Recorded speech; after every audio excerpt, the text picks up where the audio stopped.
I said, when we go live, just act like we always had the stream set for 12 Pacific today, and that there was no irregularities. We'll just act like it was. Oh shit, we're live. Hey guys, how's it going?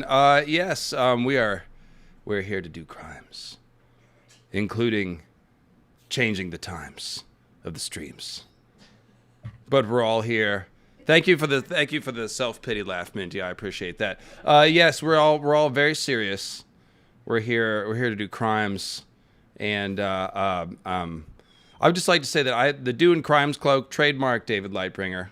I came up with that. You guys were here. You heard it. But yes, I'm happy to have contributed to the milieu of the fandom, if you will. And yes, so guys, just to let you know what's going on, we have topics. We're gonna do a half non-spoilers stream and a half spoilers stream.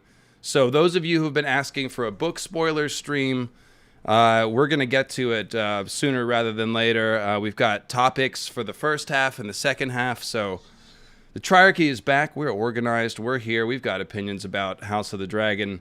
And say hello, Tim and Nettles. Doing crimes, Tim, and doing crimes, Nettles. Say hello.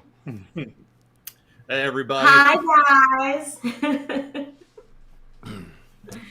Oh, yes. Woo! I do feel devious. These cloaks I'm going to are go warm. to the grocery store in this cloak after this stream and sample some grapes. Definitely gonna do some crimes. Have you been doing crimes? Were you doing crimes last night, late at night, Nettles? Well, of course. But nice to see you guys. I'm so ready to talk about what we have to look forward to these next 2 episodes, what we've seen so far. It's gone by so fast. Like, we waited 2 years for this. And then now it's like, dang, we already have episode 8 done and dusted. So I'm ready to dive in. Yeah, we're going to have lots of time to go over all the stuff that happened, because it did move fast and there's a lot that happened off screen.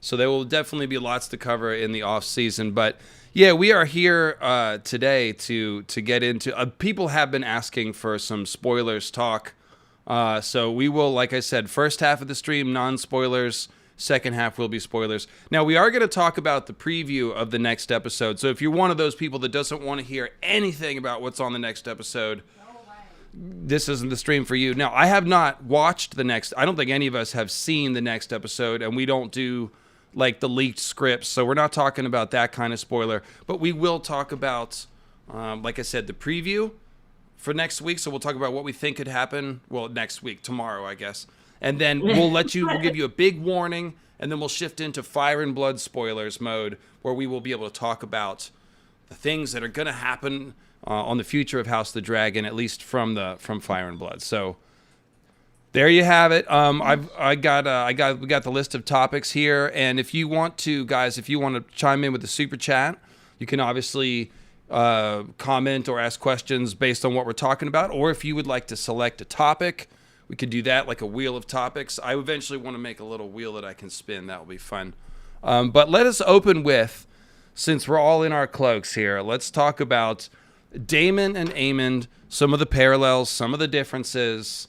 I called Aemond the backbone of Team Green. It's actually, we could probably just combine these topics, but Daemon has been this, he hit the screen in episode 1 as this true dragon. I raved about Matt Smith's portrayal, and we could talk about that certainly as well.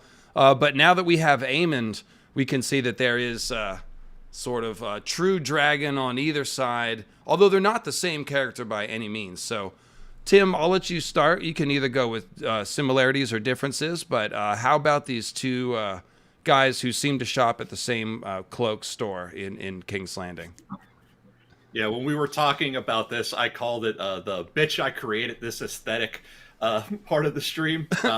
I am on record at saying that Daemon is my favorite character from Fire and Blood, and I stand by it, even though I'm wearing the eye patch and I'm wearing green with the yellow symbol of my faith, King in Yellow, staying on brand. I still Daemon. I look at Aemon and I think dollar store Daemon, discount Daemon. Aemon, that's disrespectful. No, Aemon thinks that just because he has the biggest D, he needs no technique. Good for one burninating of the countryside, and then it has to lay down and take a nap. I think. Dang. Well, I'm glad that we had a staring contest between the two because it's kind of appropriate. Like neither one of them likes to talk. They both like to just do the menacing, silent thing. They both do it well.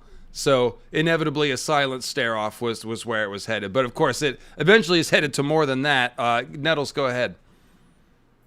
Well, for me, it's like Aemond was made, and Daemon is just like that. Like when you look at Daemon's parentage, his mom and dad were badasses.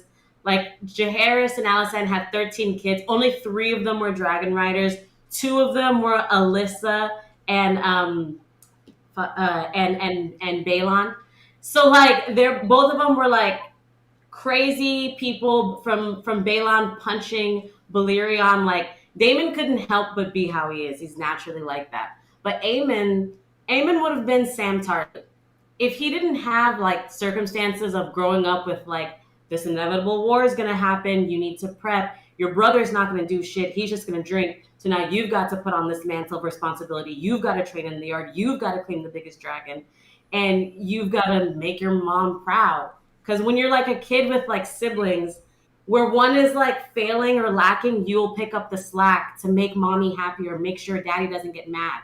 You know what I mean? So that's how. So I feel like Aemon is made into like this carbon copy of Daemon. But if left alone, he would have been a Sam Tarly. So I think that's like the difference. They came out to be the same character, but made different. I don't understand the Sam. I want to give you a chance to clarify. I don't see anything in common there at all. I'm not understanding I just mean like when he was younger, before he claimed Vhagar, he seemed to me like that kid that just wants all the hugs. He's the cuddly teddy bear. He's the one that pays attention to his sister, her needs. Like he's listening to her. He's saying like, "Hey, she's not that bad. I'll at least do my duty." Like just like Sam Tarly, he did pay attention to his sisters and kind of like get into their interests. Where other men, like in that time period, you're not required to acknowledge women as human beings, and he seemed to at a young age. That's what I mean by that. I think so. I would say, well, okay. So what I'm seeing then is something about the seriousness of the two characters because it's almost like they don't do jokes really. Like Aemond, as a young kid, he's very, very serious. Aegon is very unserious. And Aemond is like 9, and he's like, take this seriously, bro. She's your future wife. Show her some respect. And he's thinking strategically. He's thinking about the war to come. So I've always said Aemond seems like way too serious. The thing that I disagree with about the Sam comparison is that they were both mistreated and put under hard circumstances, and they responded in opposite fashion. Like Aemond just became harder and more determined, whereas Sam kind of crumpled up. And that's just a different response because I think they're very different.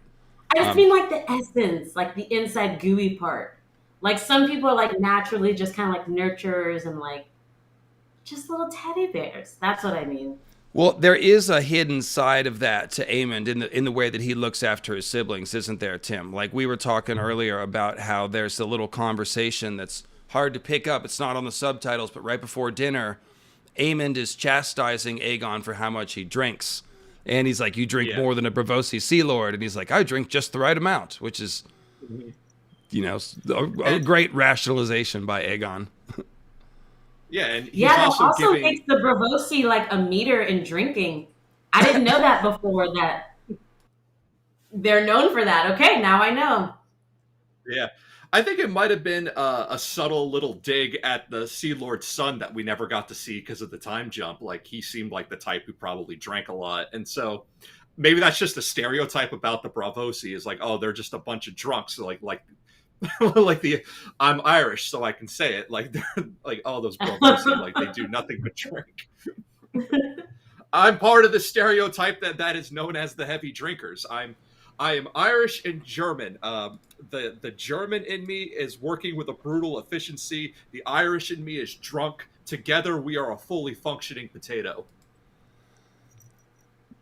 Dynamo Tim strikes again. What can I say? Okay. So I do think that they have a good time over there in Braavos. But yeah, I like the idea that it's like maybe a little bit of a stereotype. But the point is, Aemond is constantly thinking about the responsibility that his brother should be upholding and sort of nudging him about it. And then the way that also he stands behind them whenever they're at court, you know, like when there's the scuffle at the table, he stands up silently and just sort of stares. Like everyone can see that he's got the back of everyone with Team Green. Like you mess with Aegon, you mess with Helaena, you mess with Alicent, you're going to be looking at Aemond and maybe Vhagar. And that's why I called him the backbone of Team Green. But one of the things that I think is interesting is that Daemon is full of mirth. Like Daemon takes a lot of stuff kind of only half seriously. He's almost like the comedian from The Watchmen, like life's a joke. He's kind of deeply cynical. Aemond is not like that. He doesn't take anything humorously. And he's, I mean, I guess he made the toast, but that was like a straight troll move. That wasn't really like, I don't know. He was trying to provoke Jace. He let Jace give him his best shot and just kind of smirked and then pushed him down. Like he's all about power displays and dominance and stuff. So there's a lot of, like I said, similarities with Daemon, but there's a big difference too. Go ahead. No, I was just gonna say, I also feel like you're saying, it wasn't like a joke. Aemon was just basically saying like, yeah, I know you guys think it's all fun and games, but let it be known, I'm not playing around with y'all family, and we're not gonna get along. It's actually like don't get it twisted. Like that's, I feel like the point of that.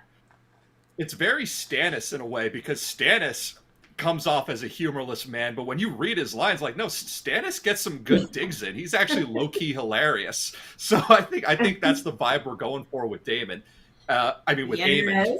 God, I'm gonna fuck that up all day. But it's this other thing of this tendency of George to have the second son. Damn it, Daemon. To have the second son be like the more dynamic character, for better or for worse. Like we always like, Daemon's the more dynamic than Viserys. Aemon's more dynamic than Aegon, and that goes all the way back to the Conqueror's kids. Maegor, for worse, is more dynamic than Aenys. So it's like it's just a running theme. Second sons, Ned, Tyrion. Yeah, when you look when you look at the series, pretty much if you like a character, they might be a second son.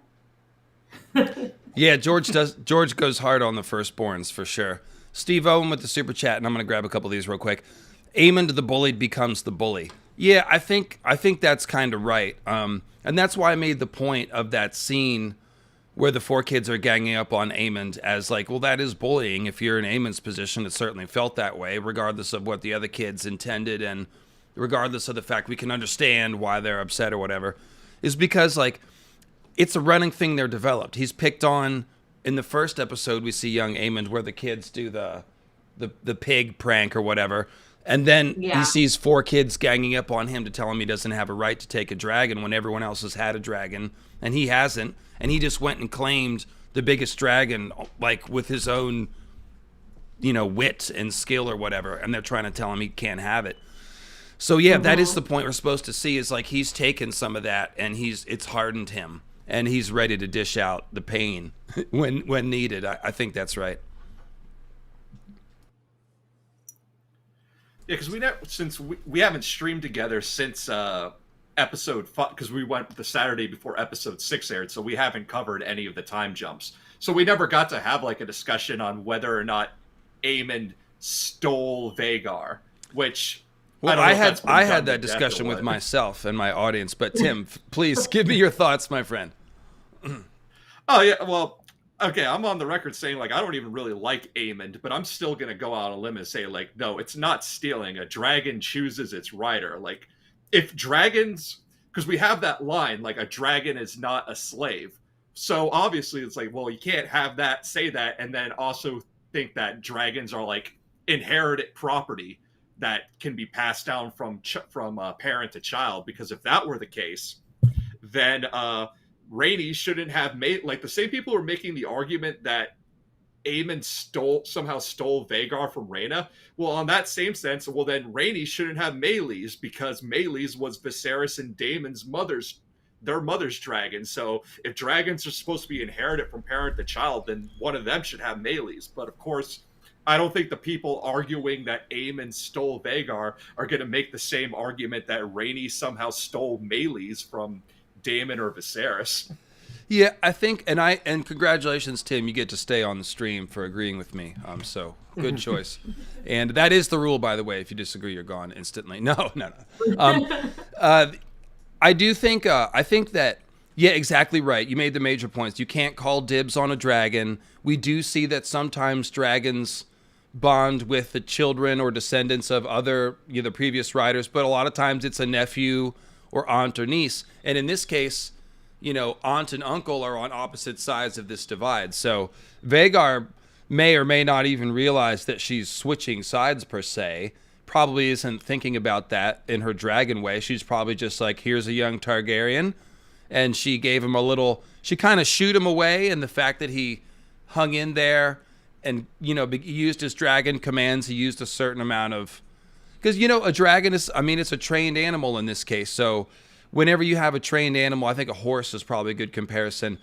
To command a horse, or any animal, like you have to have that the dominant pack leader voice, right? Like the dog whisperer or whoever says it. That's not whisperer, but Caesar. Yeah. What was the show? Help me out.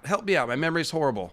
I don't know the show, it is but dog I know whisperer, about the voice. Right? The dog whisperer guy. It was Caesar Milan. Is that his name?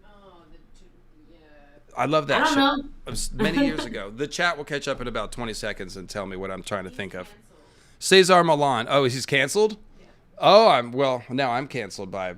It is Dog Whisperer. Okay, so it is Dog Whisperer. In any case, I just loved how he had that dominant pack leader thing. He's like, first thing he would tell any dog owner, be like, you're the pack leader. Right now, that dog thinks he's the leader, and you're the leader, and you've got to take, So Aemond, when he starts using his commands... He's triggering a response in Vhagar that Vhagar knows, like, oh, Lakiri, yeah. Oh, I think I remember that one. Oh, I think I remember the Lakiri. What's that mean? Okay, so, anyways, Aemond, that's the point, like you said. It's up to the dragon, and it's up to the rider and their courage, and whatever it goes into the dragon deciding whether or not to eat you.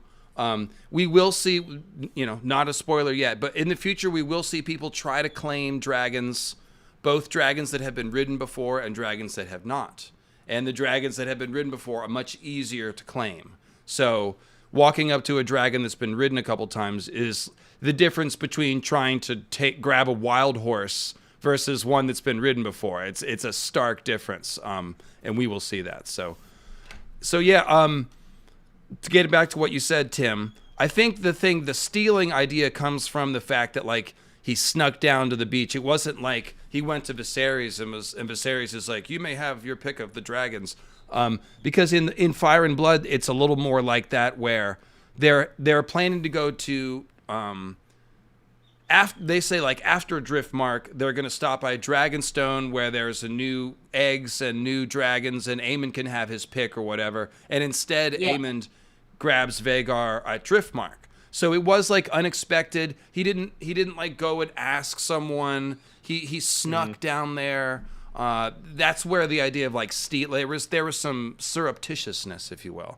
However, in the end, the dragon isn't a possession. That's the thing. It gets to choose. It's big. It breathes fire. It could eat you if it wants. So So like, at worst, it's a faux pas because we're at a funeral. And Rhaena's, kind of expecting people to be decent, at least honor her mother's memory. And it's like, this is not the time or the place. Like, yeah, Rhaena may have planned to claim Vhagar herself, but she wasn't going to do it at her own mother's funeral. Aemond, it's not his mother. He doesn't have that connection, so he doesn't have that kind of respect or empathy to wait. He's more like, no, opportunity comes a knocking, and I got to take it. If this opportunity's a not rocking, don't come a knocking. So essentially, the main point I want to make is that Aemond is already looking at this as a war. The fact that he says to Aegon, she's your future queen, earlier at the funeral means that, like, he already is planning on there being a succession crisis. Rhaenyra's not going to be queen. Aegon will be king. So he knows that he's growing up to go to war. And when he claims Vhagar, that's the context, I believe, in which he claims Vhagar. And you can see that in that little when they're all talking with the adults afterwards, and the way he says it and glares at Rhaenyra, like, yeah, just it's okay, I lost an eye, but I claimed a dragon. And it's like, yeah, you could just see the sides forming up. What's that? He's been listening. He's been listening, yeah. To his mom. Now, the thing I think that's the most redeeming thing about Daemon and Aemond, because they both... Daemon obviously is a murderer and has done all kinds of things that we have cast as villainous or evil or just gross or whatever. Aemond is young. He'll get there, guys. He'll get there. You can smell the villainy wafting off of him. That's for a reason. Like, he's got that side to him. The thing that's redeeming, though, is that they are both ready to ride for their family and die for their family, no matter what. And that's something that people do respect, right, Nettles? Like, Daemon is, I mean, you can see he's already stepping in like a parenting Rhaenyra's other kids. They already look to him as dad. You can see the dad energy when he's like, go to your room, I'll handle this or whatever. I remember early on I said Daemon's a family man and people laughed at me because all they had seen, I think, is like stepstones up until that and like him talking shit about his wife. But I'm like, no, everything he does is out of love for his family. Even I feel like part of the reason he feels an attraction to Rhaenyra that's not something out of duty is because he loves the Targaryenness. He loves his family. He loves what comes from his brother so much in a way. And you can see that, like, and even with the daughter that he's closer to her because she is a dragon rider. Like, you know, speaking Valyrian, like, no. When it comes to Daemon's family, that's something he has in common with Aemond. He's the protector of his family. He's that bulldog you call. And I think that's why so many people like him. It's not just the fact that he's got the dangerous bad boy thing. I mean, that's fun. You could see, and some people like find that element of Maegor and stand Maegor for that. But the thing that's different about Maegor is just an obvious psychopath who murders his own family members and tortures all of his wives and all this stuff. Nettles, don't even start. Look, when I do the Maegor thing, I'll have you on, okay? If you want to go there, that's fine. But I'm just saying, Daemon is not Maegor, and one of the reasons why is we do see him stepping up for his family over and over again. Not perfectly, we know there's some things in the future that we'll get to, but yeah. So that's and Aemond is the same thing. You could tell he's, even as he criticizes Aegon and probably has no illusions about Aegon's flaws, and we could talk about Aegon next, he still will fight to the death to defend Aegon's right to the throne. You get that feeling, right? Yeah. Excuse me for one moment. Okay. Oh, I thought she was going to go and start ranting about Maegor. I was like, fine. I heard a doorbell ring, and I thought it was mine, but I guess maybe it's hers. Nettle's getting that weed delivery. Oh, wait, no, that's me. Sorry. Let me just grab a couple super chats while we're doing this. Mozart. Oh, I'll read that when she comes back. That's for Nettles. Lola says, I reckon Aemond organizes blood and cheese. That doesn't make sense. I'm not. Daemon organizes blood and cheese. Yeah, maybe she's typed Aemond when they meant Daemon. The names are similar. But yeah, that's going to be a Mysaria and Daemon thing. And we're going to get to that in the second half of today's stream when we get to this post-spoilers line.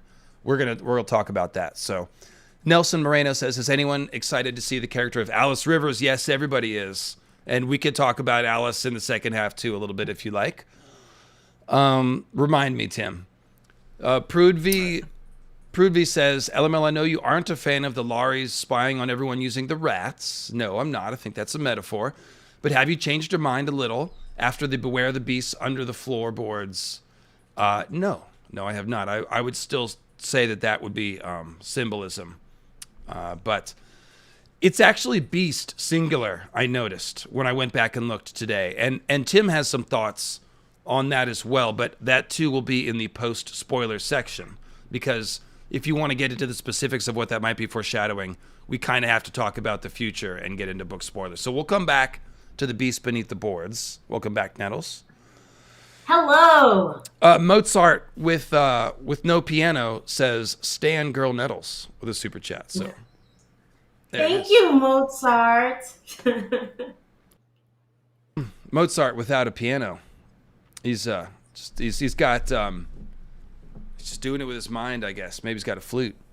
Steve Owen says Aemond the bully becomes a bully. I read that. Sorry guys. Nelson, I read that one. Oh no, I didn't. The beautiful and intelligent lady on the panel, that must be you, Nettles, was basically describing What, the Tim? dynamic of overfunctioning in psychology, realistic Yes. interpretation. So can you expand on that? Because I've never heard that term, overfunctioning. So the over functioning and under functioning dynamic is like when you're kind of like forced into a role and then you become that role. Sometimes you consciously and even subconsciously, like let's say if I'm the under functioner, like if I'm the sibling who like always messes up, like I'm like pouring the cereal and I mess and I pour the milk over the counter. Then my sister comes, she's like, "Oh, you're always messing up." So then she comes and cleans it up. And then the next time, before I even pour the milk, she just comes like, "Oh, let me just pour it for you." She becomes the over functioner. Now she kind of like will miss out on her childhood because now she's always anticipating when I'm going to mess up. And now I'm the under functioner where I can kind of like, well, now I can party and mess up my grades because I know I can count on my sister to lend me money. It grows from like spilling milk into like becoming a college student and you're kind of messing up and having the advantage of having someone to lean on.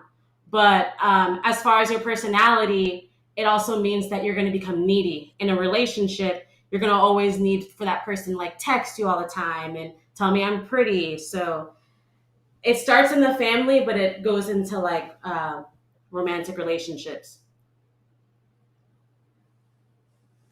You. I can't hear you. Oh. Thank you, guys. That makes a lot of sense, and that sounds a lot like what Aegon and Aemond have going on, doesn't it, Tim? Yeah, because Aemon's the one who's noticing that his brother is a fuck up, and he's like, okay, well, I guess I gotta carry this on my back, and it sucks for Aemon because it's like looking at his brother, knowing I can't. It's like you can kind of get a sense of just a little bit of spite, especially when we go back to that that conversation they have that couldn't even hear in closed captioning. Like Aemon already, even though he loves Aegon and he's gonna do his best to hold up Aegon, like there is a bit of resentment around there because it's like I can't believe, because it very much is like I can't believe you're the one who's gonna be king. And we could see that from Alicent too. Like I'm sure Alicent would love for Aemon to be the older one in this scenario, because Aemon would be the one. Not to say that he would probably make that much better of a king, but at least he'd be more willing to listen and take advice and play the game a lot more than Aegon is willing to. So, like, something occurs to me as I listen to you talk. It's a little bit a repeat of the Viserys and Daemon dynamic. And remember, we said that even though Daemon is a supreme edgelord, Viserys would have done better to keep him close and use him and lean on him as a strong right hand.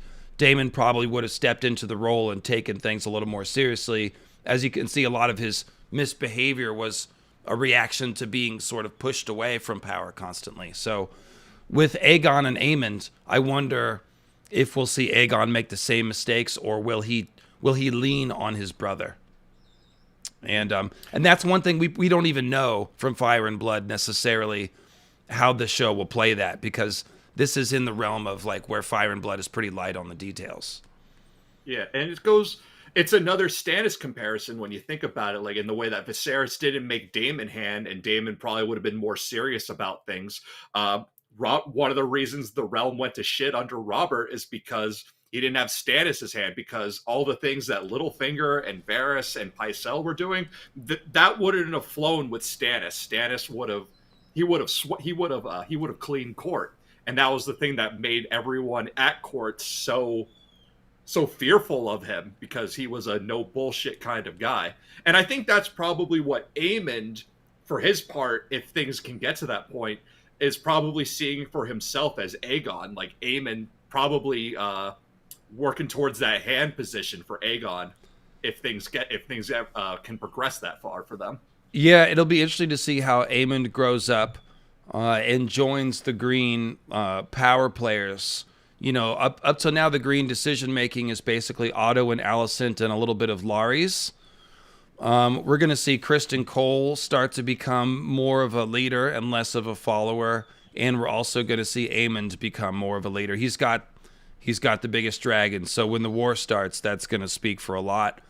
So yeah, it'll be interesting to see how all those cooks operate the green kitchen, if you will, and obviously Nettles will be popping back in a moment. Looks like she lost. Up there she is right now. Speak of the Nettles, and she will appear.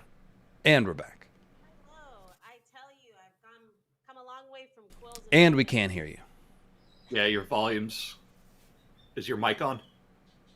My mic is. Nope, you're muted, Nettles. You're muted. Can't hear a thing you're saying. Not a word. Still beautiful. Can't hear you though. So, while I wait for Nettles to figure out her microphone, I was just going to say that switching over. Oh, I hear things being plugged in. Are we there, Nettles? Yes. Okay. Technology. Tim, you're beautiful too. Yes, it goes without saying that Tim is beautiful. Tim is a dynamo, as we all know, and he's beautiful. He's a beautiful man. That's why he's on the stream, honestly, not for his brains. The brains are a bonus. Super chat just came in. I feel sad for Helaena. She and Jacaerys would have been happy. Viserys should have made that match. Then maybe no dance. Well, it sounds like someone's watched my Jacaerys and Helaena video, or else come to the same conclusion on their own, because it is. It does seem like an obvious conclusion. I loved that they gave us the dance. That is from Fire and Blood. Yes. Jace asking Helaena to dance. Really cute. How you could see both of these kids that are normally pretty serious. All of a sudden, they're like doing this cheesy little dance and having fun. Is cute. Go ahead. I do have an opinion. I throughout the week I watched a lot of YouTubers make videos about this moment, and a lot of them said that like Jace did that as like a little bite back at Aegon, like asking Helaena to dance. But I didn't see it that way. I have a differing opinion. Helaena before that had just said that my husband ignores me. And sure, we laughed it off and said like, oh, it's a sign of the times. But that's a profound statement, and Jace heard that, and he did the opposite. Like he did notice her. He did ask her to dance and did something that was entirely like for her to enjoy. So I thought of it as like a really pure, not motivated by politics move, because Jace could have made snide remarks the whole time when Aegon was insulting his manhood in front of his betrothed, and he didn't say anything. He bit his tongue. So that's just his personality. I don't think there were. I'm just saying that I think you guys are wrong and mean, and that he had pure intentions. No, yeah, I agree. No, not you guys as in me and Tim, but the people who are saying those things. Yeah. Okay. Because I agree. Tim, go ahead. It sounds like you agree too. I was just say, I think it's a perception versus intent. Like when I first saw it, when I first saw that scene, that was my thought too. It's like, oh, he's being nice to her, and it's like, and it's so heartbreaking that just this small act of kindness of asking her to dance with him, and her face lights up, and it's just like, yeah, all this attention and this little bit of kindness that you're not getting from your own family, but you are getting it from Jace. And I mean, I didn't. Now, later on, when people were bringing that up, like, oh, Jace probably did it as a way of sticking it to Aegon, like, you know, yeah, like, well, hey, I'm going to make your wife happy. Like, yeah, okay, like, maybe, but I don't think that was intent. I think that's because we do see Aegon and Aemond, like, sulking as they start dancing, so maybe that's their perception of it. But no, I don't think Jace went in doing that. Otherwise, he would have made I think if that was his intent, he would have made a dig like that, like the thing I had just said afterwards, but he doesn't. I think he purely just asked Helaena to dance because the thing that she had just said right before he asked her was so crushingly sad. And he's just like, wow, I'm going to do something nice for you because you need to have something nice done for you. Yeah, and I think that's right, and I think that fits the character of Jace that we've seen. Like, Jace is very, very serious and dealing with a little bit of inadequacy. Like, he's studying extra hard his Targaryen history and High Valyrian language, because he knows there are questions about his legitimacy. Obviously not about his Targaryen side, but still, he's eager to prove that he is up to the match. And we don't even need, anybody might be eager, with firstborn son. We can see like Aegon takes the pressure and he's like, that's too much pressure. This is fucked up, whatever. Jace is kind of meeting it in a different way. So what we like about Jace is that he is trying to take on these very big responsibilities at the age of 14, 15, 16, 17. He's kind of been, I guess he was 10 when we saw him before the time jump, and so now he'd be like 18 or 19. How big was the last time jump? Was it 6 years? 6 years. Okay, so he's 16. Whatever. I don't think it matters. He's approximately that age. But the point is, like, you can knock him for being so serious at the dinner that, like, he took offense at the first jest from Aegon when he could have, like, just given one back and sort of been like, yeah, you're a dick, whatever. But he instantly got his back up and got serious about it. He's like, you will not talk this way in front of my betrothed. And it's like, okay, dude, okay, chill out. He's just throwing some shit at you, like, play the game or whatever. But on the positive side, that seriousness about Jace is also what leads him to do that genuine move of asking Helaena to dance, which I took very genuinely because he's not a troll. Luke is a troll, and Aemond is a troll, okay? Aemond trolled everyone with the toast. Luke, you could tell Luke ordered that pig. It's pretty clear. The way that the camera work was they were showing you Luke's face, and then Aemond, and then the pig, and then Luke, and then Aemond, and the pig, and Luke, and Aemond, and then Luke is smiling. They didn't show you Jace's face at all during that sequence, so I am very convinced that Luke had that pig brought in. I don't care who disagrees with me. That's what I think. Luke had a funny joke he wanted to tell Aemond, and he had to get the giggles out. Because why did they set it in front of Aemond? They would not set it in front of Aemond unless they were instructed to. And who would have instructed that? Like, the whole point of putting the pig in front of Aemond is to troll Aemond. And Luke was sitting there looking dead at him the whole time and smiling. So I don't see how Luke didn't bring in the pig, but whatever. I don't know. I like the idea that was just a happy coincidence that it got set in front of Aemond, and then Luke just automatically made the connection. I don't buy that at all. Luke is the one who was mostly responsible for the pig prank. He's the one who went down and led the pig up when they taunted Aemond. So he's always kind of warned that the most. And I think they're trying to build up this rivalry between Luke and Aemond, which we know is going somewhere. So that's another reason why I think that we're meant to see it as a trolling, so. Yeah. Okay, build up. I mean, you got Daemon as a stepdad now, so I guess you're going to get it from somewhere.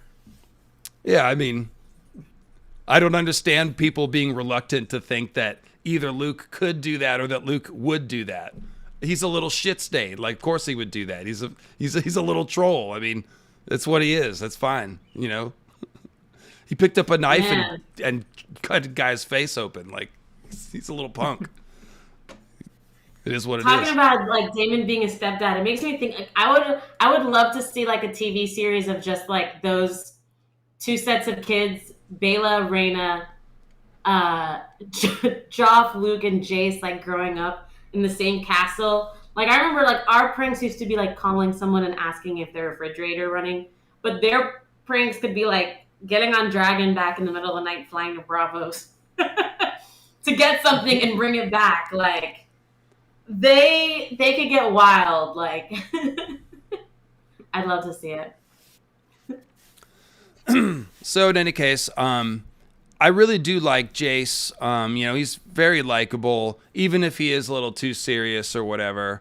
At dinner, obviously you love the sincerity, you love the attempt to step up to the plate. So he definitely, and it's probably not a coincidence that Jacaerys and Jacaerys sound so similar. I think that George wants us to see Jacaerys as a potential future that could have been. And also George is trying to undercut the whole idea of bastards constantly, like with Jon. He's very heavy-handed with how he tells, bastards are made of wicked stuff and they're prone to this. Like, the reader knows instantly that that's bullshit. So part of the character of Jace is to show you that even though he is not of the official paternity, and this is a scandal, on the merit, he's about as much as you could hope for in a young prince. Yes. He still rides a dragon, bastard or no. Like, and he'll develop a sense of humor eventually. Maybe. I mean, yeah. Hopefully. Luke would teach him to laugh. It's like he's the most Stark-like of all the brothers. Very Stark-like, isn't he? Yes. So serious. Okay, so we've talked a little bit about Aegon. So let's switch over to Aegon proper. Aegon the unsober, Aegon the inadequate, Aegon the unvalidated even. There was a little quote from the actor, Tom, who was talking about getting inside the character. Now, obviously, we just saw that Aegon is guilty of something between sexual assault and rape. Pretty much looks like rape. If they've given her the moon teeth, that means it was rape.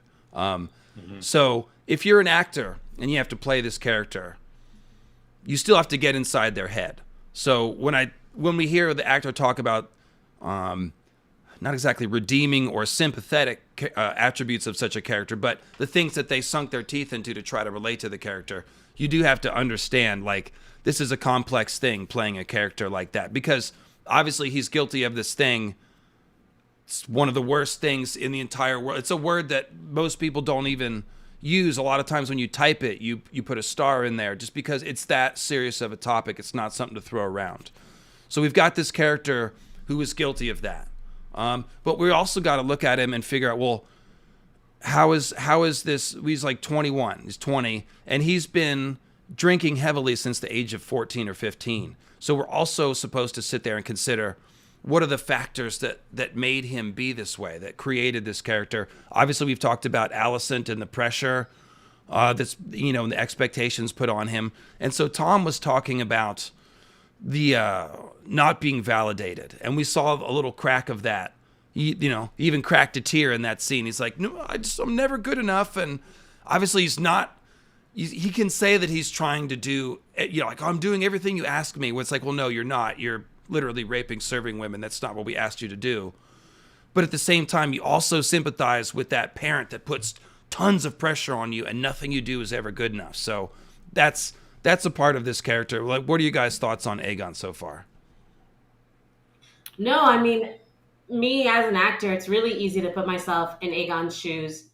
On screen, the first time, I could be wrong, chat, please let me know if I'm wrong. The first time we see him drink on camera is the first time Alicent is telling him that he's going to be king someday.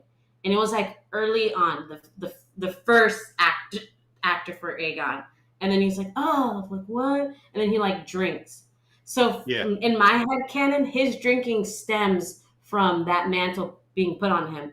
Because before then, he was just kind of like a regular kid that we saw from like the little bit that we saw. And then after that, so this mantle is put on, like, not only do you have to be king, but you're going to have to like take it from your sister. You're going to start a war. She's going to hate you. And yeah, you kind of liked her and you liked her cousins, but too bad.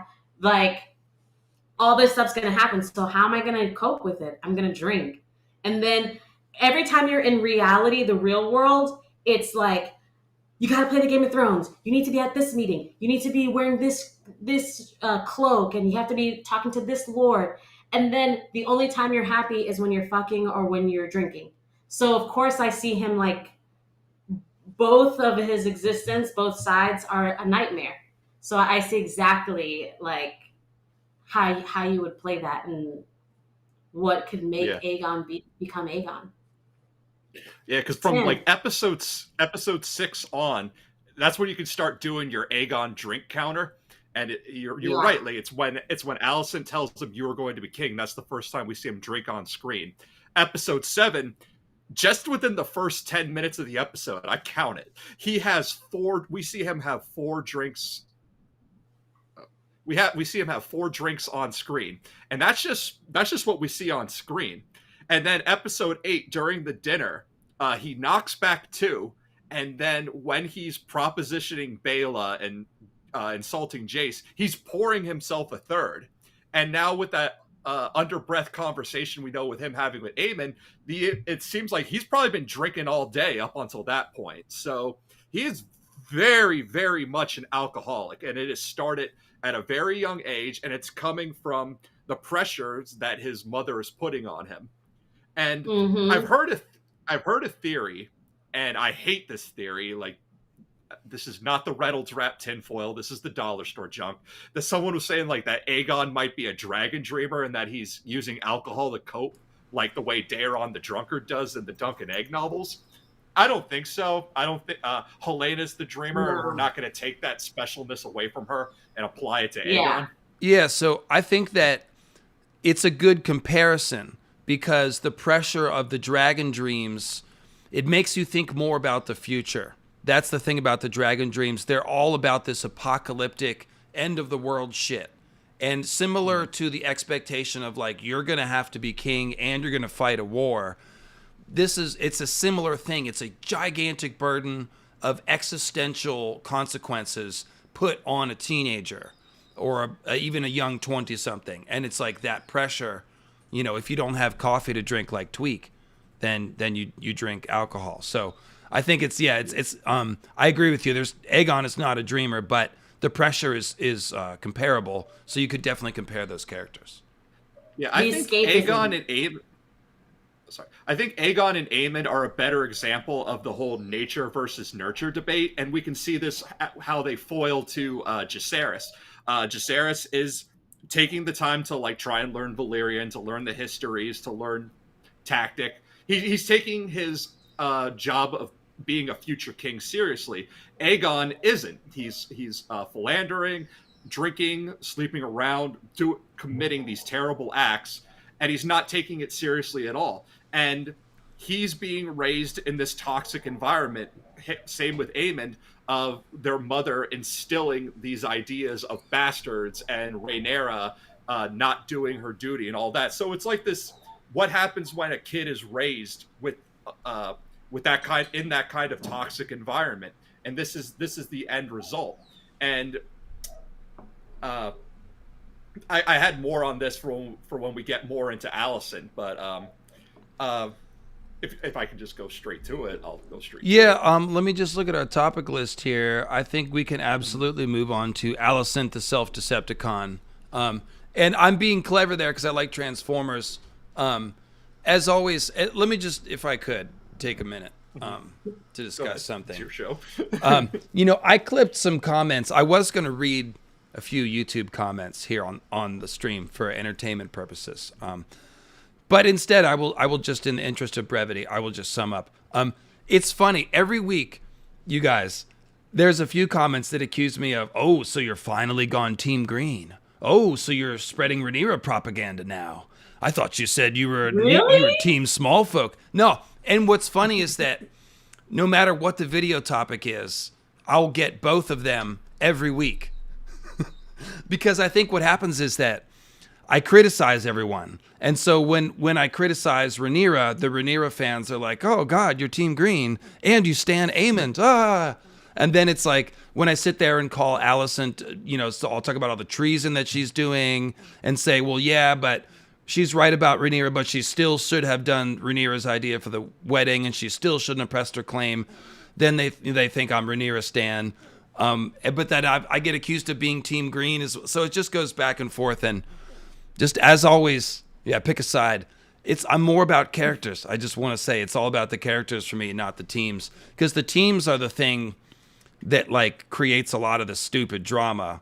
The characters are very, very interesting to think about. So I tend to think about the characters more. But where was I going with that? Alicent. So when I say Alicent, the Self-Decepticon, that means I want to talk about the large facet of her character that does have to do with self-deception.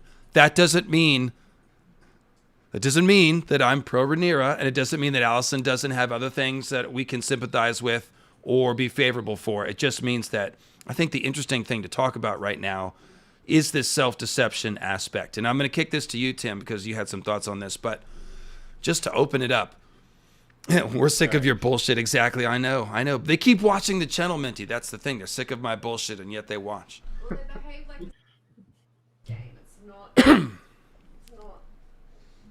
Yeah, it's not a sports game, and we're watching Lord of the Rings still, even though we don't like it. So I mean, Yeah. psychology. Yeah. So with Alicent, the thing that I'm seeing about the self-deception that I want to talk about is this idea of violence. She's all worried about, oh, well, if Rhaenyra becomes queen, she'll put my sons to death and this and that. And she's definitely judging Rhaenyra on a morality level of, for doing whatever she wants, feeling entitled, having these bastards. And yet we've seen that she's willing to use Larys. And she's willing to use, even after Larys killed his family, she's still willing to use him. And also she's raising her kids to expect that Rhaenyra will be set aside, but she hasn't come to the terms with the fact that that means she's going to have to start a war. And she's kind of kidding herself about that. So I said Tim, but go to Nettles after that. You guys take it away. Go ahead, Tim. All right. Okay. So it goes back to like a few things we've said in previous streams. Like Dave, you had said, liking a fictional character who does villainous things is okay. It doesn't define your morality in real life. And I think it's a little sad that we keep having to say that about fictional characters. Okay, fictional characters. Because I get it too because I'm a self-admitted Daemon fan, and it's like, well, how can you like Daemon and not like so-and-so character? And it's like, okay, look, I admit Daemon committed crimes. He murdered his wife. He murdered Vaemon. He groomed Rhaenyra. I will say he did all of those things. My problem with Alicent as a character is the hypocrisy that comes from it, because Daemon's not a hypocrite. Daemon knows what he's about. Daemon will say, yeah, I totally did do all those things. What are you going to do about it? For Alicent, it's this cloak symbolism of hypocrisy that she's in. We had also made that joke last time we were together about the live, laugh, love posters. And Dave, you had said the thing about Jesus and the footprints in the sand. Well, when we get to episode 8, you're more on the nose than... You're muted. Thanks for reminding me about that, is all I was going to say. Carry on. Oh, well, I'll say you're more on the nose than you thought, because when we get to episode 8, when Daemon and Rhaenyra arrive, and David points out they've taken down all of the tapestries and they've replaced them with symbols of the faith. So you're right. She's cloaking herself in these symbols of the faith, like all the Hightowers are, and they're preaching these ideas of value, tradition, decency, honor, all the other buzzwords from the Westeros Family Association. She's live, laugh, pray instead of live, laugh, love. But it's like, but what's she doing? She's cloaking herself in this thin veneer of all of these buzzwords, but at the same time, what's she doing? She's arranging on the down low abortions to safeguard her rapist son. And I'm sorry, like that trigger warning for those who need, but we're at episode 8. I'm sure you've all come to peace with that. And for Aegon's part, like, okay, when the actress Olivia Cook had said, I guess the showrunners had told her, like, Alicent's like a woman for Trump.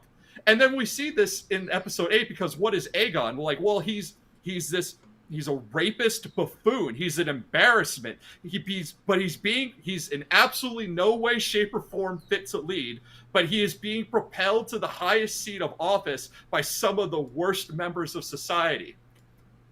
Now, for Rhaenyra, because we're equal opportunity around here. So, Tim, just real quick before you go to Rhaenyra, somebody didn't pick up that I was being sarcastic when I kept saying Alicent's more worthy heir. Like, I'm showing a picture of his naked ass, like groggy with a hangover, and Alicent's putting him on the spot about the serving woman. I'm like, more, and somebody's like, you kept calling him the more worthy heir, and he's a rapist. I'm like, I know, it's sarcasm. Go ahead, though, Rhaenyra. But so we did the Trump comparison with Aegon right there, the spoiled rich kid who has all of his problems swept under the rug and is going to be propelled to this high seat. Rhaenyra, what is Rhaenyra? Well, she is also in her own way a spoiled princess. She has nothing in common with the small folk. She can't relate to the common people. She's married to this debonair man who's really a monster, but we kind of look the other way on him because he's also kind of cool. She's thinks that the throne is hers because it's her turn, Daddy promised, and she does nothing to campaign in the Reach, the breadbasket of the nation. Mic drop. There we go. Breadbasket. Thank you. Steve Owen just Well- said Aegon the II is Don Jr. and please don't get lost in real world politics chat. But that was funny. I'll laugh at that. Dang. It was. I didn't want to, but when the thought came into my mind, I'm like, this is too good not to say. And that's what I was rehearsing. And then let's see. Nelson says, I think Viserys' neglect left a huge emotional hole on Aegon. I think it did much more damage than Alicent's pressure, especially since he obviously doesn't care. We can at least talk about that as a 1-2 punch without picking which is, worse or whatever. But yeah, Minty made that point actually. That we can see Viserys, we never see him really act like a father to these kids. And we're supposed to notice that in contrast to some of what we see. Like Rhaenyra and Daemon at least are raising their kids almost kind of like one big, weird, progressive, happy family. Whereas we see Alicent's kids kind of being raised mostly by servants and stuff, except for when Alicent is yelling at Aegon to shape up. There was the one touching moment with Aemond and Alicent, which I meant to make the point earlier. Like, the one time we saw Alicent do good parenting is when she's, like, reassuring Aemond after he's been bullied about the pig. So you can see that they have a little more of a connection.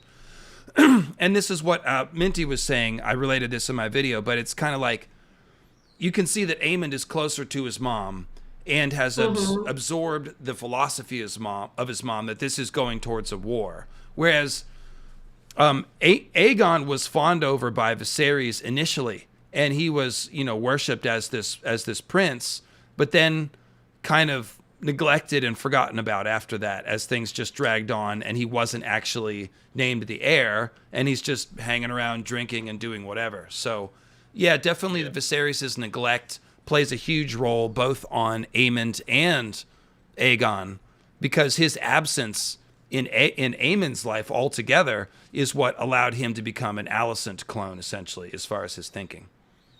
Yeah, because Wearing green every fucking day. What's that? Wearing green every fucking day. Yeah, well, I think that's like a symbol for like who their influence is, who their sphere is, their world of influence. It's green. Like, I feel like Otto's stepping in as like granddaddy wisdom instead of, well, no, Viserys isn't their granddad. Viserys is their dad. But you know what I mean.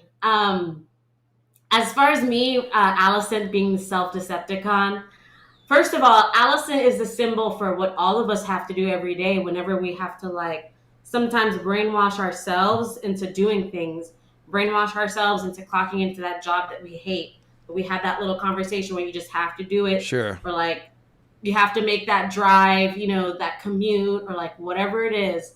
But you have to make it real for yourself, to make yourself stay, to make yourself continue doing it. So that's what Alicent is a symbol for me. But I'm going to be the first person in the world to compare Alicent to Cersei. And it also shows like a sign of the times that a woman has to always resort to religion as their arms. Women, we can't pick up swords and rally our bannermen. We have to use our looks, sex, or religion. And it's like Alicent is following Cersei's playbook. First, Cersei's young and beautiful. She has youth on her side, where just her beauty alone is enough to like get Jaime named to the Kingsguard, or at least she thinks she has the power to do that. Same thing with Alicent, like just her just sitting there and being beautiful is enough to make Viserys fall in love with her and name her queen over Lena, which would have been a better choice. And then, following Cersei's playbook, you move to actual sex. Now you've grown up and maybe your looks are fading, your youth is fading, so now you use your actual sex. You either like fuck Kettle Blacks to get what you need, or like Alicent, you fuck Viserys and actually give him 2 male heirs, three males, heir, spare, and more, and that's your power play. And then when you are no longer young and beautiful, you can no longer use sex. Now you have to use religion. Now you're the person in the parent-teacher conference who has to use power to be like, the cheerleaders' outfits are too short. That's who Alicent is. She's the person who finds power in saying that the only thing I have left now is my virtue. And I get to use that over you. And I'm going to cling to that. And I'm going to plaster it everywhere to remind you of my power and influence. Everywhere you go, you're reminded that Alicent's watching.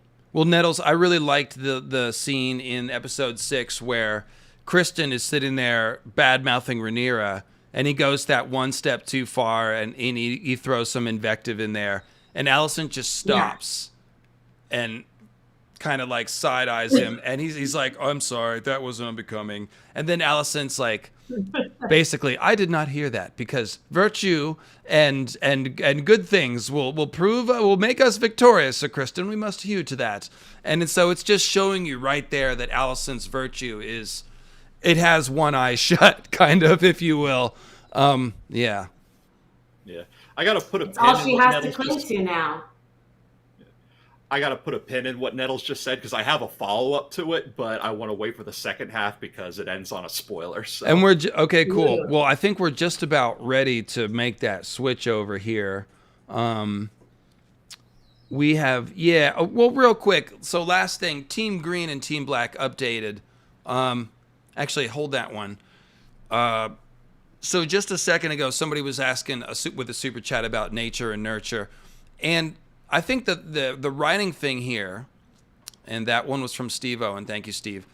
Basically, what's interesting, what George is doing as a writer, and Ryan now as a writer, is they're showing you how different people, different children, are reacting to this pressure cooker that they're put in. Whether it's Jace and Luke reacting differently to their pressure situation, or Aemond, Helaena, and Aegon, who all react very differently to the situation they're in, and are obviously very different people. So it's not an either or. It's more like the interaction of is going to make different results. You know, like we talked about earlier, what would Aemond have been like in a different situation? These are the kind of questions that the writer wants us to ask ourselves, comparing different kids in similar situations and how they grew up. In A Feast for Crows and A Dance with Dragons, famously Martin has said he meant very much to contrast Daenerys and Cersei as ruling queens with different personalities that have different strategies about how they go about things. You could do a whole essay about that. So this is the kind of thing that we're supposed to do. And when it's in the same family, it's even easier to see the differences between personality, because they really are, obviously the older and the younger kid, slightly different circumstances or whatever, like we just said. But overall, they're all getting the same pressure from Alicent and Otto and House Hightower in general of expected to grow up and fight a war or steal the throne, help steal the throne, whatever it is. So, yeah. If I can add more to that, it's with the whole nature nurture thing. Like we see, like with Viserys and his relationship, or really lack of a relationship with Aegon, it's such a 180 from when Aegon was a toddler. How Viserys is doting on him. He's so ecstatic to finally have a son that he's been wanting for years. But then it's like, as time passes, it's like the novelty of it wore off, and Aegon starts growing up to be like this kind of more of a shitty kid. But it's like, yeah, well, dude, you know, I get that you're king and that you're sick, but that novelty is your son. You probably want to pay some attention. That's a great point. Pay some attention to him. That's a great point, Tim. You know, Viserys was in love with Aemma, and that's a very sweet part of the story. And Paddy Considine actually had some really interesting things to say about how, to him, he played Viserys as a tragic love story. He said that, you know, Viserys died the day Aemma did, and that's why he thinks he deserves to get better. That explains a lot about the character. I love that.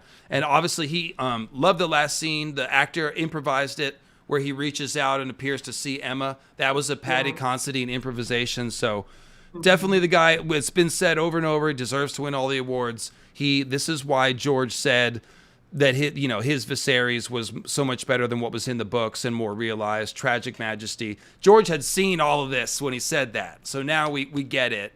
But in fairness to Alicent and her family, Viserys he's still in love with his first wife, essentially. He never really loved Alicent, and he never treats Alicent's family the way that he treats Rhaenyra. He doesn't treat his other kids the way he treats Rhaenyra. And so from Alicent's point of view and Aegon especially, they feel that. They feel that Viserys is almost like a grandfather or something. Like he's not really dad to them, and that makes you sympathize with them. It does. You know, that can fuel a war. That can fuel a war, like that emptiness. Yeah. Yeah, I mean, Otto's probably the one stepping up to be the father figure. It's like dad is granddad and granddad is dad. And then Alicent for her part, like, yeah, she's not condoning what Aegon does. She slaps him and she tells him, "You're no son of mine." But the fact still remains, she's still aiding and abetting him in this shitty things he's doing. Like when we see that poor servant girl, like she had the gold, the tea, and the speech all ready to go. You get the idea that this is not the first time he's done this. This has probably happened before. At least that's the way I felt when I first saw the scene. It's like she had that, like the fact that she had everything ready to go and she knew exactly what to say, and then in comes the moon tea. Yeah. Like, she wasn't moved by that girl's tears at all. She was just like, "You look like Rhaenyra when Rhaenyra was lying to me." She was like, "Are you done yet? All right, here's the stuff." Yeah, and Minty's making the point, which I will definitely verify. If you've read any stories about, you know, the high school football player rapist who everyone swears is a good kid or whatever, it's like, not only do moms protect their sons no matter what they do, like whole towns and families and churches and groups and whatever, well, communities will come out and rally towards the favorite son no matter what they do. So that's pretty accurately portrayed. Even if they're silently raging about it, they'll still come out and protect. And of course, there's the political thing of like, well, any weakness that you expose in your family could lead to further consequences. So you could also make the case that Alicent's being strategic there, I guess. But that's what playing the Game of Thrones does to you. That's the point, is it leads you to do these immoral things and then still trying to claim the high ground later, which, you know, so.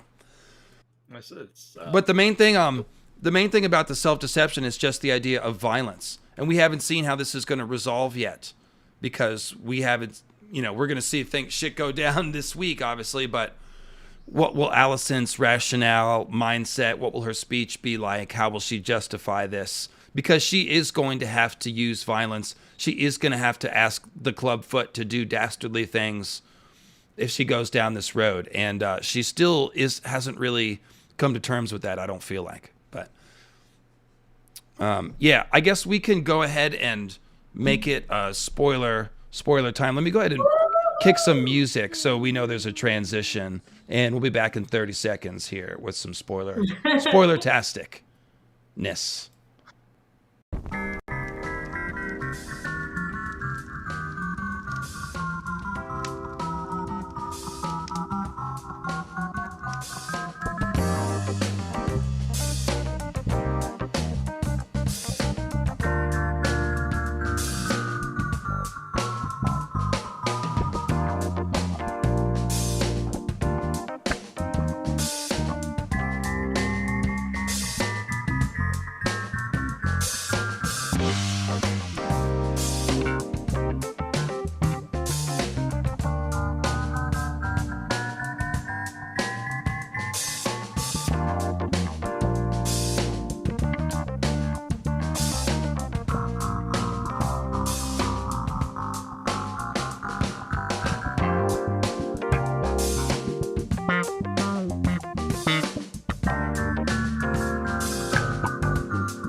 And you know how it ends. All right. So, real quick, we are now in the full book spoilers section, by the way. And real quick, as we give people time to leave, if they don't want to be spoiled with fire and blood stuff, not leaks. Haven't watched the episodes. No leaks. Just talking about fire and blood, future path of House of the Dragon, and a couple of super chats to catch real quick. Let's see here. I wish Jace and Luke were at least better fighters. Well, they're just a little smaller is the problem. Like, you know, that's the thing. Like, size matters a lot.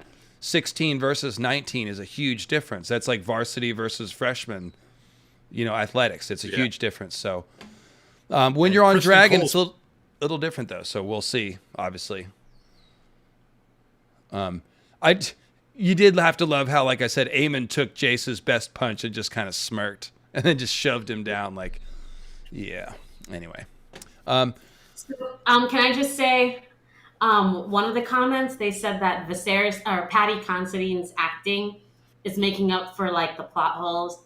And I will say, like, my man who is not a book reader, he has no idea what's going on at all. He didn't know that Bela and Rhaena were Daemon's daughters. So, like, I will say one thing, like, of course, I'm enjoying the show. Every second is, like, titillating for me.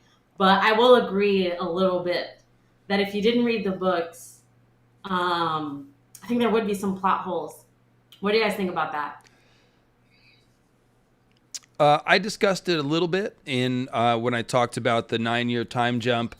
And I kind of said, like, yeah, we missed some stuff for sure, and it hurts a little. But I'm not sure it would have been better taking the first season and making it 2 seasons, making it double. Maybe like a 12-episode first season I could have seen. 2 extra episodes. Yeah, so that's how I came down. But Tim, your thoughts? I mean, it does feel like we're missing some stuff. I would agree with that. Well, before on that super chat about Jace and Luke being fighters, I was just going to comment that like they aren't getting the same type of training that Kristen Cole was giving to Aemond because Kristen Cole plays favorites. And now I'm sure the man-at-arms on Dragonstone is probably doing the best he can with them.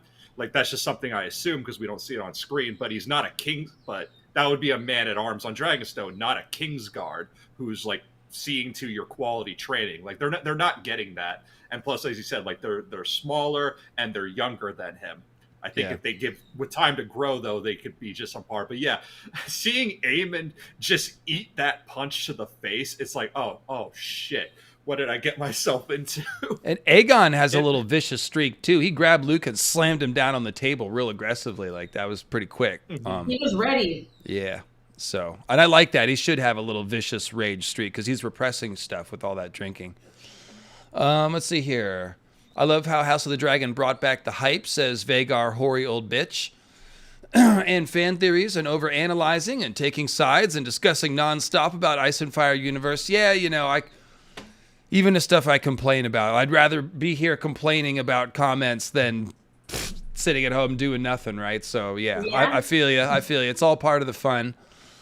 Let's see here. Read that one. The Mighty Monarch says, love this stream and trio, Team Small Folk. The servant girl is a clear reason why lots of civilians are going to be victims of circumstance or cruelty. Yeah, I probably could have harped on that even more than I did. That was definitely one of the first initial examples of how this works. I've said it over and over. The High Lords play the Game of Thrones and the people always suffer. Well, here we see a serving girl's whole life can be ruined, and we don't even know what's going to happen to her yet because a prince decided that he was bored for 30 minutes and horny, and that's it. And now your life is ruined. So, and Alicent easily could have had her killed. In fact, a lot of people wondered if that was Moon Tea or something else. It was confirmed that it was Moon Tea. So Alicent didn't murder her right there, but easily, Cersei would have, to say. Yeah. That's one thing that turns me a little green is I was like, I'm in some like Discord, a Song of Ice and Fire chats and stuff. And we were talking about it. And I remember being like, oh, Alicent's the worst. She's horrible. She's this and that. And I was thinking about like, wait a minute. She could have poisoned Viserys at any point and she would have gotten away with it. And she doesn't. Because thinking about this last episode, now that we're spoilers or whatever, I still kind of think Alicent poisoned him that last sip because the way she comes walking into that room, it's like she's the angry caregiver who's been taking care of your sick grandma and she's just sick of it. And she's like, this is the last time you're going to foil my plan because Viserys really messed up their plan, okay? Like him coming to speak up for Rhaenyra, that was a big deal. Absolutely. Well, let me just ask you, what was Daemon? I mean, Daemon was checking out the cup for a long time. Now was there like he knows what milk of the poppy looks and smells like, obviously, but he looked at that thing for like 30 seconds, so he obviously was looking to see if maybe there was something else in there. We don't know what he saw or found, but it does seem like that moment is in there to make us wonder if there is more in those cups than just milk of the poppy. So yeah, that's not baseless speculation at all. Yeah, I mean, to me, Daemon was looking at it like, this is actually horrible, but it's too late for us to do anything. So whatever. Like, that's how it looked like when he looked at that cup. But at that last moment when she came rushing into that room and you saw, and I even said that, I was like, wait, this isn't, when people are in the room, Alicent's like, let me wipe your brow, husband. Oh, my husband, get him the pillows. But then in that last moment, there's no one in that room. And she's totally different. Gone is the nurturing Alicent. Just rushing in that room. She's like, here, drink this. Drink up. She's like patting his back, getting him to get up and drinking it. And to me, I'm like, oh, so she's finally just going to do it. She's going to poison him because she knows that as long as he's clinging to life, he will go hard for Rhaenyra, that like he's a problem now. Before, he could have like wasted on life support. That's fine. But now she's saying, okay, if you can mess this up, what will you mess up in the future? This is the last time. And she goes to poison him.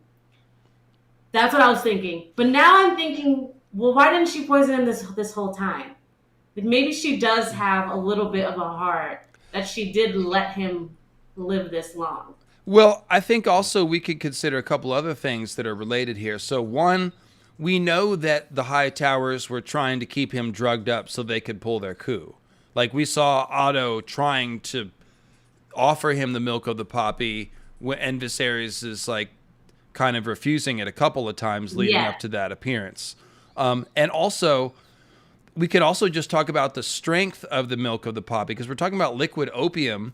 You can absolutely you can overdose on that shit, right? So like if they just made him some that's a little strong or gave him 2 doses, then, and you can also die from withdrawal, Minty's adding. So there's a few ways that you can do it without even adding poison, as far as just making it rougher on him or trying to encourage his heart to give out. So yeah, no one would question it. No, and no one would question it, obviously, either. Yeah, so here's a question I have. So in the beginning, when Alicent said to Aegon, on a day like today, and she slaps him when he doesn't remember, that's another thing that made me think, on a day like today, when we're going to poison your dad. And then when Aegon's like, huh? She slaps him because she's like, I can't believe you'd freaking forget a day like today. Well, I basically interpreted that similarly, like today's the day that we spring our plan. Whether or not that involved poisoning, we can debate about, but it was definitely like today's the day. It wasn't just we have to go to court. Like, no, today's the day the shit goes down. And you can see like Aemond, when I saw Vaemond come into the castle, like he knew what was up right away. He smiled wickedly. He's like, oh yeah, plan's happening. So they knew what was going on, and they've been communicating with Vaemond before then. Brennan Ratney says, not Ratney. I was stuttering. Sorry, just one rat. Although there's 2 rats behind me on the wall. If anyone caught that in my last video, I even circled them. Alicent does use faith to cloak herself in believing she is right, but she also sees the political advantages of having the faith as an ally. Yeah, I'd say that's probably true. Personal is always political, and the political is always personal. Those tend to be joined. That's one thing I've learned about politics. Jon Snow Rules says, I hope we see the Blackfire rebellions eventually. Yeah, I definitely do. I think with all the character stuff they've done on House of the Dragon, the Blackfire rebellion could be even better in a similar vein, even without dragons. So yeah, I definitely think that's the next best drama that's in Fire and Blood, actually. Better than the Conquest or anything else, in my opinion. But we'll get there. And I know Tim agrees with me. He loves Blackfire Rebellions. So if we get to Blackfire Rebellions, it'll be a pig in shit, as we say. So, all right. In Virginia, we say that. I don't know if you ever. Oh, yeah. I mean, I'm from Pennsylvania, so I know it. I was just like, oh, okay, but we're going with that metaphor for it. All right. Why don't we call Pink the Dread, Blackfire Rebellion happy as a the pink second dance? Happy as the pink dread rolling around in some hot dragon goo. Oh, now I'm not going to feel bad for the joke I have about the milk of the poppy. Like I was gonna say, like well, first when Viserys asks for it, he refers to it as tea. So one of the three reasons I think Daemon is sniffing it so long is he already has that first initial confusion of, oh, this isn't tea at all. Like it's white and milky. And we know in the books that like it says that Viserys liked to have like a cup of hypocrisy before bed. So Daemon's like first confirming like, okay, yeah, this is not tea. This is milk of the poppy. And then he's probably checking for more. But it's like we can see how this Westerosi opioid pandemic has hit the inbred white population. So that was my dark joke for that, but I don't think it went over well. Yeah, I'm not sure what to make of that. Thank you, Tim. It was a lead balloon. You can't tell us you're going to tell a joke when you're going to tell it. That's the thing about that. But I don't think you offended anybody. On the upside. Okay, so we got some other topics to get to. So let me just get to the rest of these super chats so I can clear my conscience. Marquez says, since Valyrian steel is made with fire and blood magic, is it possible that the prophecy means that the person that had the dagger forged, that someone had the dagger forged using their blood? Yes, I mean, yeah, all Valyrian steel is made with blood magic. It's strongly implied. So yes, that Dark Sister, that knife, all of it is made with blood magic. That is why it is. It's basically, it works as a symbol of how magic works. Magic is a weapon, but it comes with a heavy price, and usually it's one paid by innocent victims. Oftentimes, that's kind of the idea. So let's see. Nelson says, do you guys think that Alicent will try to be diplomatic, or will she be ready for war the next episode? Well, that is kind of what we were debating. In the books, and this is a topic I wanted to get to, is the potential whitewashing of Rhaenyra and Alicent. There are different times when I have felt that both of them have been whitewashed, and that's not necessarily, I don't say that in a critical way. Like, we could even take the word whitewashed and just say made more sympathetic and less dastardly. They've both had a couple of moments like that. So maybe we can ask the question that way. With Alicent, they've introduced this idea that maybe she misunderstood Aegon, or misunderstood Viserys about wanting to make Aegon the heir. And they've said, kind of annoyingly, that, yeah, Alicent really misunderstood him there. And I basically have said, well, she's fooling herself. I mean, she's deceiving herself there if she really thinks that was naming Aegon the heir. Because if you look at what Viserys said, it's very unclear. So I don't know. I guess we can interpret that how we want to. But the point is, in the books, there's nothing like that. There's no misunderstanding. She stages the coup and takes the throne for all the reasons why we've known. The bastards, and she hates Rhaenyra and Daemon and thinks they're dangerous and fears for the safety of her kids and all that stuff. So they've introduced this idea that maybe there's a misunderstanding. And Rhaenyra, the big one is like, she ate Vaemond Valerion, or she had Syrax eat him. And instead, we get this cool scene in the court where Daemon cuts his head off. So it's a little bit less on. They've taken violence that Rhaenyra essentially committed and passed it off to Daemon. So I'm not against that on principle. I don't need all the characters to be as bad or as hateable as they are in Fire and Blood. We know that Fire and Blood is unreliable, and also we expected that they would make the characters more sympathetic, at least at the beginning, just so the show is more watchable, because so many of the people in Fire and Blood come across as such terrible people. So I don't hate the idea of making people more redeemable here and there. But let me kick it to you, Nettles, first. You can start with either Alicent or Rhaenyra. What are your thoughts there?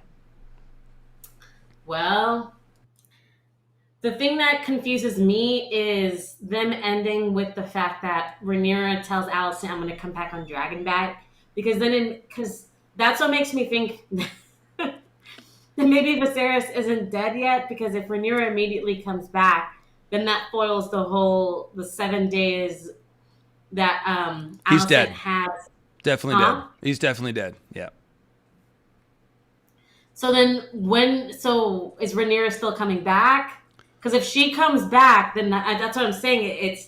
It's gonna mess up the plot. So I'm curious to see what's gonna happen, or if Rhaenyra gets back to Dragonstone and someone sends a raven saying such and such has happened, and that causes her to miscarry right then and there, which makes her stuck on Dragonstone. I guess would work. I think it's Go ahead, Tim. I was gonna say, I think she's still gonna come back on Dragonback, but the context of it has changed. This is no longer happy fun time. We're gonna ride the dragon. I'm bringing this back as a tool of war, and it's gonna do what dragons do. Yeah, I took that as like foreshadowing for the people who haven't read Fire and Blood and have no idea where the story is going. It's like, okay. Initially, it sounds like she's going to return on Dragonback so her and Alicent can continue to try to work things out. But instead, she'll return on Dragonback in the middle of a war. But what did you think about this? I'm more concerned about agency as opposed to villainy with Rhaenyra and Alicent. If you're taking away the things, like I said, Alicent being fully owning the coup, Rhaenyra it being the one to basically execute Vaemond for talking treason, I'm concerned that it removes a little bit of agency from the characters, potentially. We haven't seen how it's going to play out yet with the coup, but we'll see. Right now, I definitely feel what you were saying before, that about the whitewashing of Rhaenyra. It's like, okay, well, now we're 8 episodes in and Rhaenyra hasn't done anything bad. Like, now we're seeing, like, oh, she actually kind of loved Harwin. It wasn't even like her, like, using him. No, it's kind of like a cute little relationship where he was holding his son and wanting to be involved. Any point that we could have criticized Rhaenyra from the books in the show is revealed to be like, oh, Rhaenyra's perfect. So I definitely get what you're saying. For me, I don't mind it because I feel like maybe they're doing that so that Rhaenyra can flip in the second half of the dance. Like when we see Rhaenyra ruling a city with no money, trying to raise taxes on people in the middle of a war.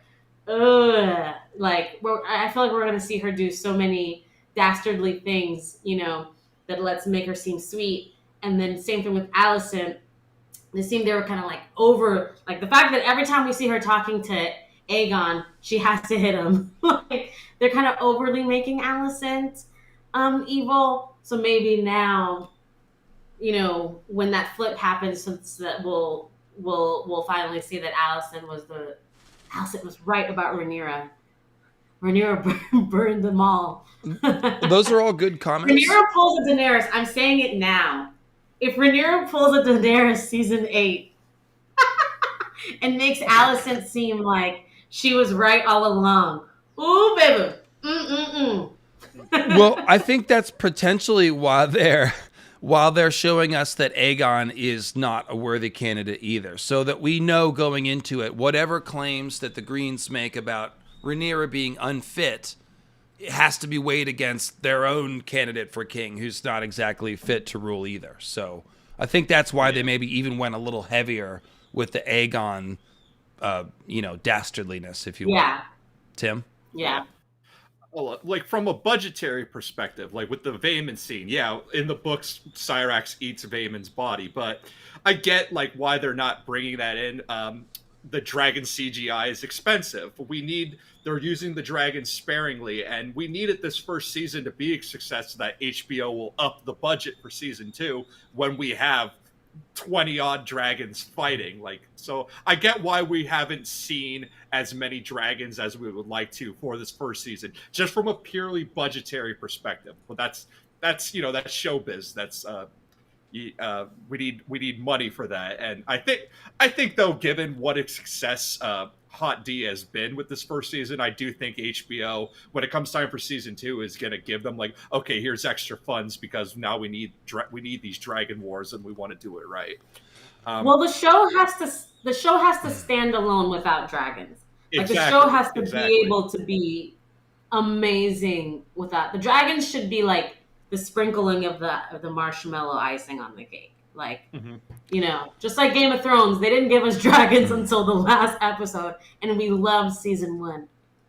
Yeah, You know, and it just because Go we ahead. go so long without dragons or White Walkers, and even without them, the show can still stand on its own 2 feet. And Hot D needed to show that it could do the same thing, and they've done it.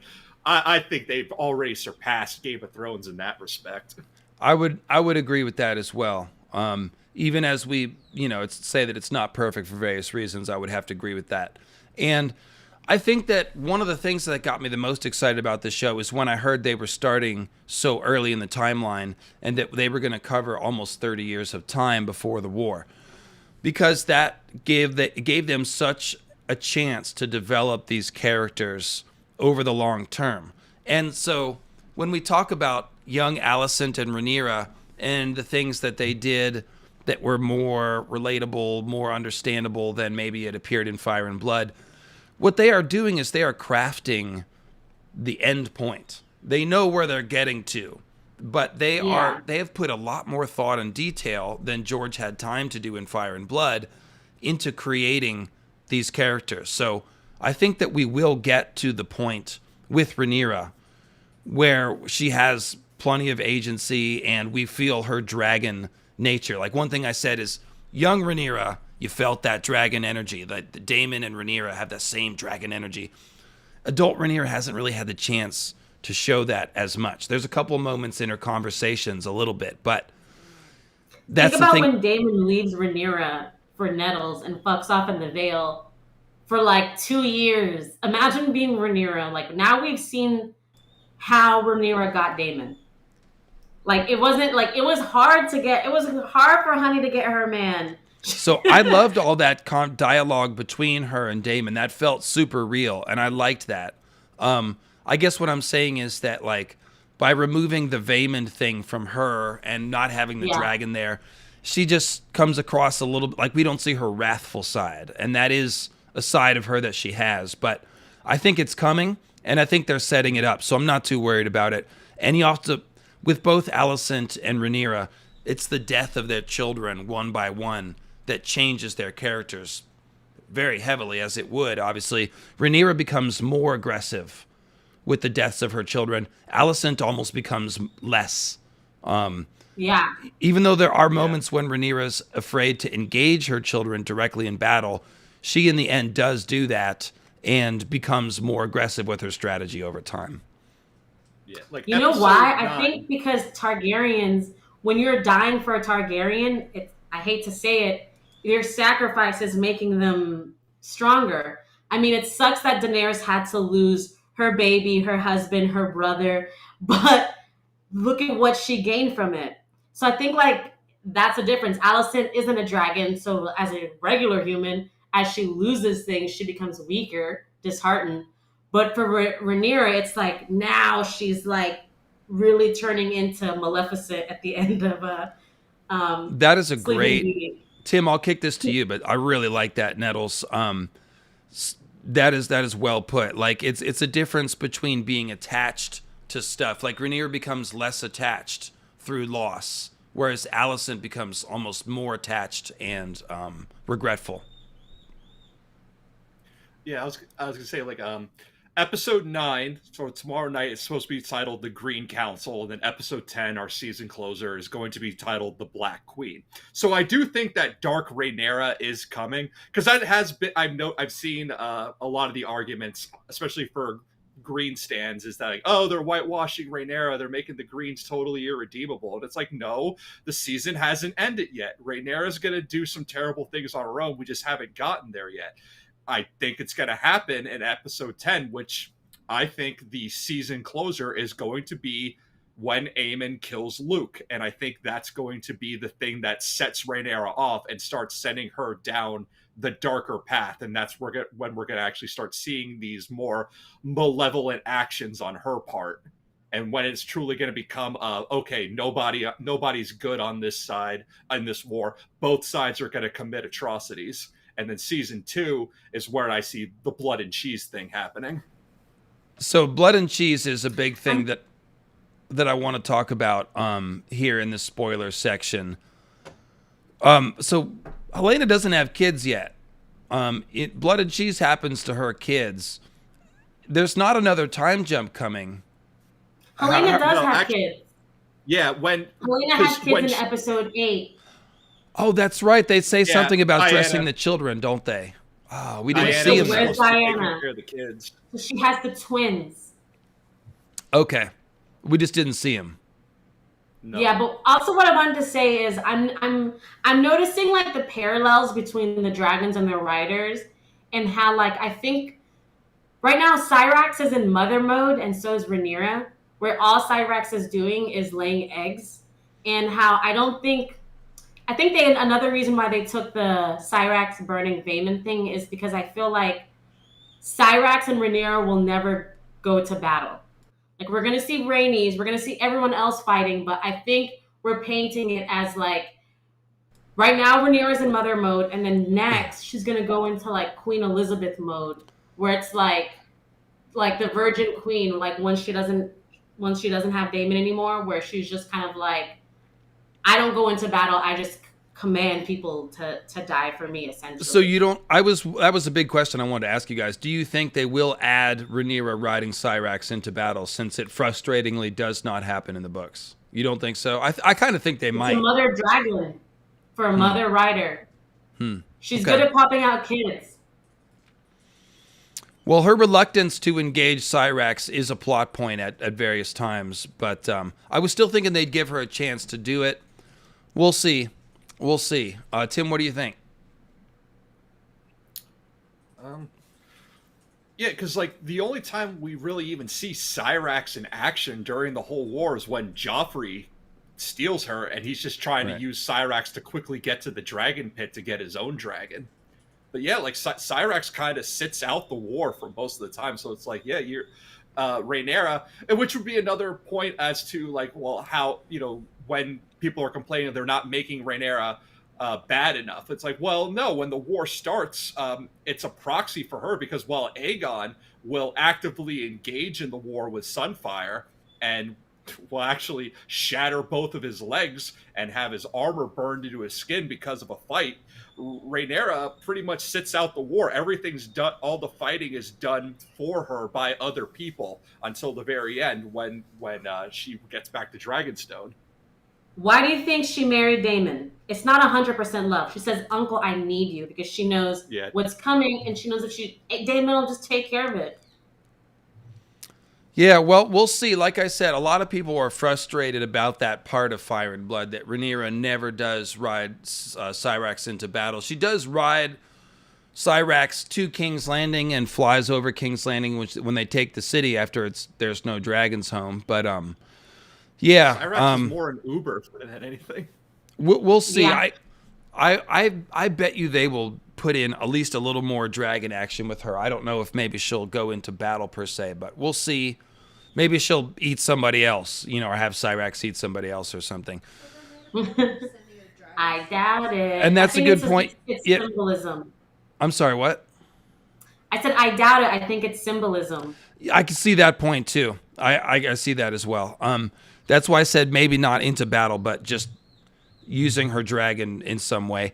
Minty's pointing out that, like, why did they add that bit in episode 2 of showing us that Rhaenyra is willing to take her dragon and not only fly to Dragonstone to break up the Otto Daemon thing, but she's advocating for using the dragons in the Stepstones. So it almost feels like they're setting up this idea that, like, she wants to use the dragons, but we'll see. We'll see.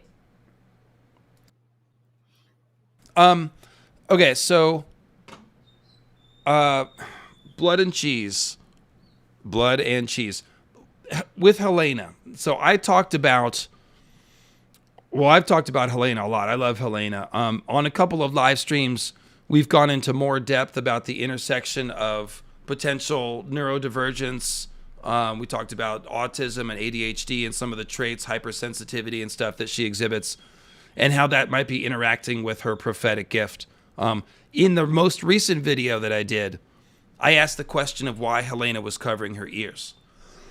Now, in that video specifically, I neglected to mention that could simply be part of her neurodivergence. And a lot of people have commented correctly that that is a very frequent thing with autism or any other thing where you're dealing with hypersensitivity or overstimulation.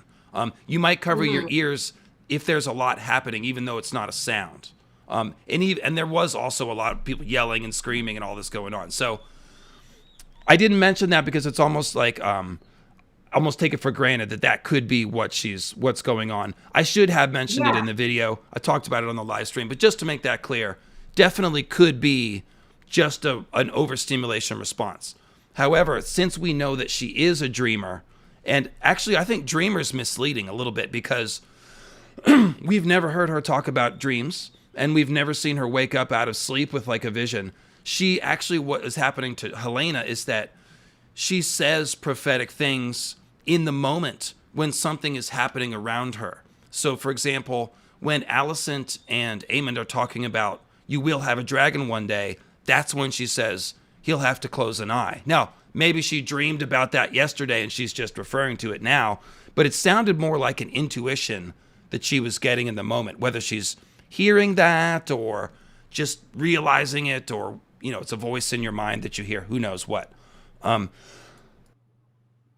then on the funeral, we've got the two sides together, and we've got a lot of events that are leading to war happening. And so she's repeating this prophetic mantra about spools of green and black, weaving what sounds like banners of war for the greens and the blacks. That made sense. Like, she's sensing the oncoming battle because those storm clouds are gathering right there.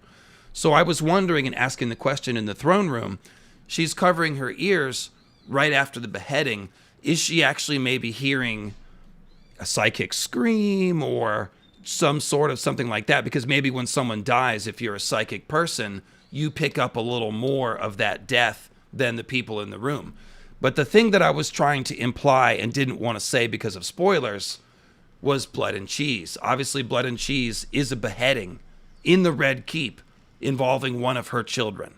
So here, as she's witnessing a beheading in the throne room of the Red Keep, maybe that's what she's hearing, is like literally the screams or some part of that future event that is so similar to the current event. So what did you guys think of, and Tim, I'll give this to you because you brought this up to me in pre-chat. What do you think Helaena was hearing, if anything? When the sword slices through Vaemon's head, it seems like what Helena's getting at is something happens and it picks up on a sense of hers, and that's when she makes the comments that she makes. So it's like something happens, and then she kind of like magnifies that and then makes the comment. I think when that sword went through Vaemon's head, that was a sword that she knew was going to be something we heard a lot, the sound of swords going through people once this war kicks off. The sounds of people scream, the screams that come after Daemon kills him from the people, the background people in attendance, magnify that again. The screams of people dying in Dragonfire, the screams of people being tortured and raped, and all the other atrocities that are coming in the war. I think she's seeing and hearing all of that, and then combine that with this idea that she may be autistic, somewhere on the spectrum, because George loves to do this. Another running theme is like these more magical characters that have like visions or green sight or prophecy or whatever tend to be people with some kind of physical or mental impairment. Like, yeah, so it's like a mix of everything, like both of as something that people who are familiar with autism can pick up on as something that an autistic person may do in a situation like that, but combining it with whatever visions and sounds she is hearing of the things that are to come. Yeah, and I was, you know, I mention all the time that I have pretty severe ADHD, and part of ADHD is hypersensitivity, which I'm mostly grateful for because being sensitive is often good in different contexts. So it could be emotionally, or it could be studying the text and picking up on things, that I make videos out of. But it's obviously anybody who deals with a hypersensitivity, like anytime you go out, go to a party, public situation, there might be a limit on how much time you can handle. You may need to go outside periodically, get a little breath of fresh air, whatever it is.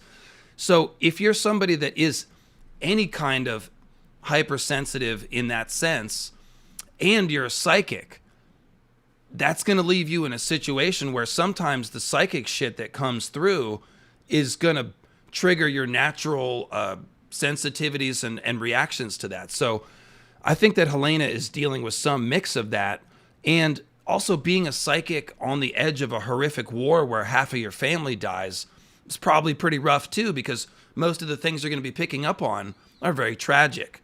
So definitely a lot to relate to and to think about with Helaena there. And she becomes kind of like not quite a Cassandra figure, but somebody who has this tragic sense of what's coming more so than the people around her. And that makes her character extra heavy. Yeah. And I do like that they're going that route with Helaena, because it does show like ADHD, autism, these are not new things. Like they're more at the forefront in our minds nowadays, but they've always existed. It's just that back in the day, you either got it beaten out of you, or if like you grew up in the 80s or 90s, kids like that were separated from the rest of their class. Like they had their own special classes and special rooms that they went to. Like I graduated high school in 2006, and I can still remember kids with like learning disabilities being separated and given like their own special classes and like their own lunch period and things like that. So these things aren't new. They've always existed. It's just that we're more aware of them today. So, but then you take that and think like, okay, well, what if a person with autism or ADHD or any kind of mental cognition has still have these problems today? Think of how bad it would be for them 1,000 years ago in medieval times. Like and that's what Helaena is like. That's why she's ignored so much. Nobody's picking up on what she's saying. Yeah. So yeah. I think something different. So I think something different. So rewatching Game of Thrones, I came across the scene where Jojen is having a seizure. And as soon as Jojen wakes up from that seizure, he's all like, I saw Jon, he's on the wrong side of the wall. So it kind of created my mind, when Jojen, for Jojen to get prophetic knowledge or whatever, he has a seizure. And it made me think of the Hodor, and thinking about how like Bran went into Hodor. Oh, Nettles, you there? Which, affected his whole life. And it's because Hodor... Yeah, can you hear me? Yeah, you're good now. You choked for a second, but you're good, I think. Oh, okay. So Bran goes into Hodor, and let's just say that Hodor doesn't have the right blood. He's just a normal human. And that's why it affects him his whole life, right? And then, but someone like Jojen or someone like Helaena, they do have the right blood, where they could either have dragon dreams, or Jojen has first men, children of the forest blood. So that's why they're able to, they don't Hodor. They just kind of like Jojen seizes, and Helaena kind of just seems to be like dazed or something. But the same thing with Patchface is they both have like repetitions. Helaena will repeat the phrases over and over again. The scene where she's counting the centipedes, it's that same kind of Hodorish repetition.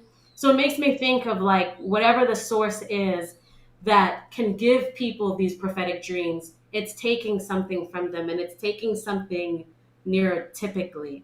And depending on how strong you are or your blood, it's that spectrum from like Hodor to Jojen to Helaena to Patch, of where you're functioning. That's what I think. Yeah, Am I crazy? No, not at all. I was ruminating in a similar way because hang on a second. Come here, girl. Because of my ADHD, I feel like I'm a little closer to what I call chaos. And this is mostly me talking from my personal experience, so everyone's different. But I mean chaos in sort of the creative way. Like, and I think a lot of artists can relate to this. Artists frequently keep odd sleep hours, and they don't do the regular 9-to-5 schedule. For me, I definitely find that schedules and things constrict my creativity. And I used to struggle with my lack of organization that comes from ADHD, but I feel like embracing it is the better path for me. Not necessarily everybody, but for me it is. And the whole point of chaos, it's what I'm really talking about is sort of mental organization and rigidity versus structure or not structure. So I have a very unstructured day. if I get inspired to work on art, I might work on the art for my next video. Or if I feel like writing a script, I might write a script ahead of the next script, even though I don't need one. And so I feel like people like the CEO of a business, of Fortune 500 business, he probably has an alarm. He gets up, or she, and probably gets up at the same time every day. Their day is scheduled. If you want to go on vacation, you got to book it 6 months in advance. Okay, that's the opposite of the kind of life that I live.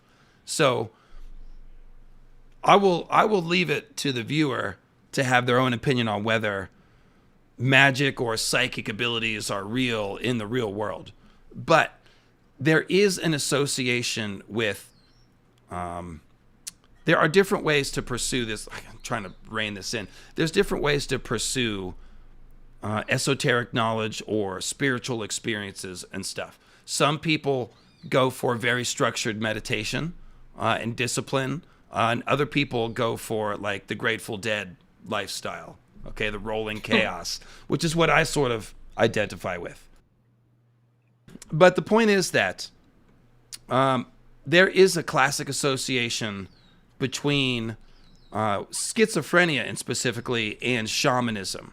And this has become a greater association between mental health issues and magic. And sometimes it can be a very negative stigma. In fact, I chatted with somebody who comes from a Christian background that had dealt with, their autism being interpreted as demonic, workings that needed to be prayed over and demons that needed to be cast out. There's some really dark places that association can go. So I want to be clear about that too.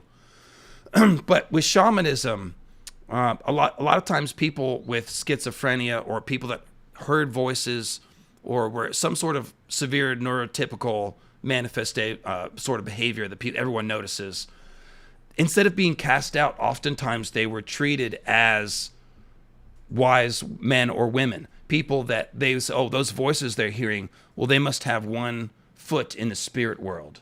And that's why they're a little different and a little irregular. And so in many cultures, that association has been positive. But it is one that exists, is my main point. So when we talk about Odin doing these crazy things, sacrificing and forgoing food and drink and experiencing near-death experiences, this is all part of the shamanic madness. We talk about shamanic madness a lot with Odin. So I think with Helaena, there is some of that they're doing, where they're saying this person that has not only one eye and ear, maybe even more, open to the spirit world. Like she's getting prophetic whisperings all the time in her waking life, not just in her dreams. That has to have an effect on people. So to bring it back around, sorry for clearing my throat so much. It's been a lot of vocal work lately. I think that, is Helaena coded as neurotypical? I think yes. I think definitely so. But it's also part and parcel with her dreaming and prophetic gifts. And I don't know that it's meant to be parsed out cleanly. I think there's some blurriness there where we're supposed to understand this is a person that's wired different. Is that why she receives visions? Or is it the visions having such a dramatic effect on her and shaping her into a different kind of person? It's probably a mix of all of that going on. And so what I would encourage people is to say, is to enjoy the character and to definitely just be sensitive to everyone's experiences of the character, because she definitely is coded as neurodivergent. Like, there's no question about that. Anybody that deals with this stuff, that it has all said the same thing. Like, we identify the behaviors, the hyper focus I really identified with. Other people to the sensitivity of being touched or to the hearing. And then I would just say also to the people who strongly identify with that neurotypical side, also remember that she is a magical character. And so people talking about her hearing things and dreaming aren't necessarily erasing that other aspect of her character or invalidating anyone's interpretation. So I think that all of that is valid and it's all going on. And I hope that made sense, because I've been thinking a lot about this stuff lately. as someone who loves the magic side of the story and who also is open about, like I said, my ADHD, and I do love to talk about this stuff. So take it from there in any direction you want, but I just had to get that off my chest, I guess. Well, one thought I had on why Helena's being so ignored is because has to do with the Hightower side of the family. Helaena and her sibling are the Targ Towers and the Strongarians. But one thing with the Hightowers is they have such an influence on the Citadel, and in turn, the Citadel has such an influence on the Hightowers. And we know that the Maesters are working towards a world without magic. So I think there could also possibly be some Maester influence on the Hightower side of the family, which might be one of the reasons why Helaena and her prophecy and all that is being so ignored, is because this is a family that's probably more steeped in a Maester's idea of logic and reasoning and things like that. I didn't even think about the fact that everyone's ignoring it, but you're right, they are. Yeah. Imagine if Helaena was Rhaenyra's daughter. I feel like she'd be more nurtured. Yeah. Oh, she'd be like, tell me more. What'd you say? Tell me more. I need to hear, everyone stop talking. You talk. I want to hear everything you have to say, because she had the conversation with her dad. She knows the story of Aegon's dream. So if she were to pick up on someone else as a dreamer, I'm sure she would, which kind of seems like, how little interaction Rhaenyra gets to have with her sister, because all they have is that dinner. We get the beast under the boards line, but that's not enough when there's so much tension and so many other things going on for Rhaenyra to pick up on that and put two and two together and be like, hey, Helaena, see me after dinner. We need to talk. Yeah, and they need more one-on-one time. I did have the thought that, if Viserys had been in better health and was a little younger, there could have been a good father-daughter connection there, just like what we saw with Viserys and Rhaenyra relating over the prophecy and the burden of that. If Viserys had been more aware of Helena's gift, well, gosh, they could have bonded over that, and Viserys might have been able to help Helaena a little bit as far as at least having someone to talk to about her experiences and the stress that it might bring. We don't even know how, Helaena hasn't talked about her prophetic visions to her brothers or parents that we have seen at all. So we don't know how she's handling that, or what that might be, what kind of pressure that's putting on her. So it'll be interesting to see if we get a little more of Helena's perspective. Like I was saying, we might even understand, we might even get something about what she might have been hearing in that throne room. Maybe she'll talk about her experience, or when someone else dies, maybe something similar will happen, but this time she'll say something and we'll realize, oh, when people die around her, she gets a little, something or whatever. But yeah. That might be a reason why they changed things, because in the books, Helaena and the twins visit Viserys every night before bed. But in the show, they changed it to his final visit comes from Rhaenyra and her two youngest children. And I feel like that's a change they made, because if Helaena had been having these daily visits with her children the way she does in the books, then there would be more, then it would be a bigger question of, well, if she's visiting her dad so often, how come this is not a conversation they had? They had to change it to make it seem like, no, they probably had a more distant relationship, and that's why something like the dreams never came up. Yeah, and I'm very curious to see what they do with that, because Helaena, throughout the war, and just a reminder, this is a full Fire and Blood spoiler stream at this point, so just a heads up if you just rolled in. Helaena, after the blood and cheese thing, Helaena just stays in her room pretty much in the Red Keep. She doesn't do anything or go anywhere. But the fact that she has dreams and prophecies now gives her a role where she can continue to be a part of the story, because people can talk to her and she can give more prophecies, or maybe she'll get to the point where she's trying to warn other people about stuff, or who knows, or people will overhear things that she's saying. So yeah, I love the change, and I can't wait to see. I won't even call it a change. I think you could almost read into Fire and Blood that Helaena was a dreamer, just from the fact that she had the dragon Dreamfire and a couple other things. But yeah, I love the fact that she's some kind of prophet, and I can't wait to see where they go with it. Now, Yeah. Beast beneath the boards. Tim, you got a specific idea about this. I mentioned, the obvious thing that refers to all the whisperers that are in the walls and floors of the Red Keep, who seem to be symbolized as rats, or maybe they're warging the rats. But the rats, obviously, they're not a big beast, but they are beastly, and the people that they symbolize, more importantly, are the real beasts. However, beast is singular, so that did make me think, is maybe there is a more specific scene that she's seeing there. But Tim, I'm curious to hear your thoughts. You haven't told me what you think, so spill the beans here, buddy. Yeah, I don't think it's blood and cheese. I think blood and cheese has been foreshadowed enough just from the rat drinking the blood at the end of the wedding. I think it's an event that happens later during the middle of the war, and I think it's the mob at Bitterbridge. And so for Bitterbridge, after the blood and cheese incident, Larys Strong arranges to have Helena's remaining children, Jacaerys and baby Maelor, smuggled out of King's Landing. Maelor is supposed to go to Old Town, and it's during this is when Daemon the Daring is marching up from Old Town with the Hightower armies with his uncle. So Maelor is being escorted by the King's Guard, Sir Rickard Thorne, and on the way they stop off at Bitterbridge and they stay in the Hogshead Inn.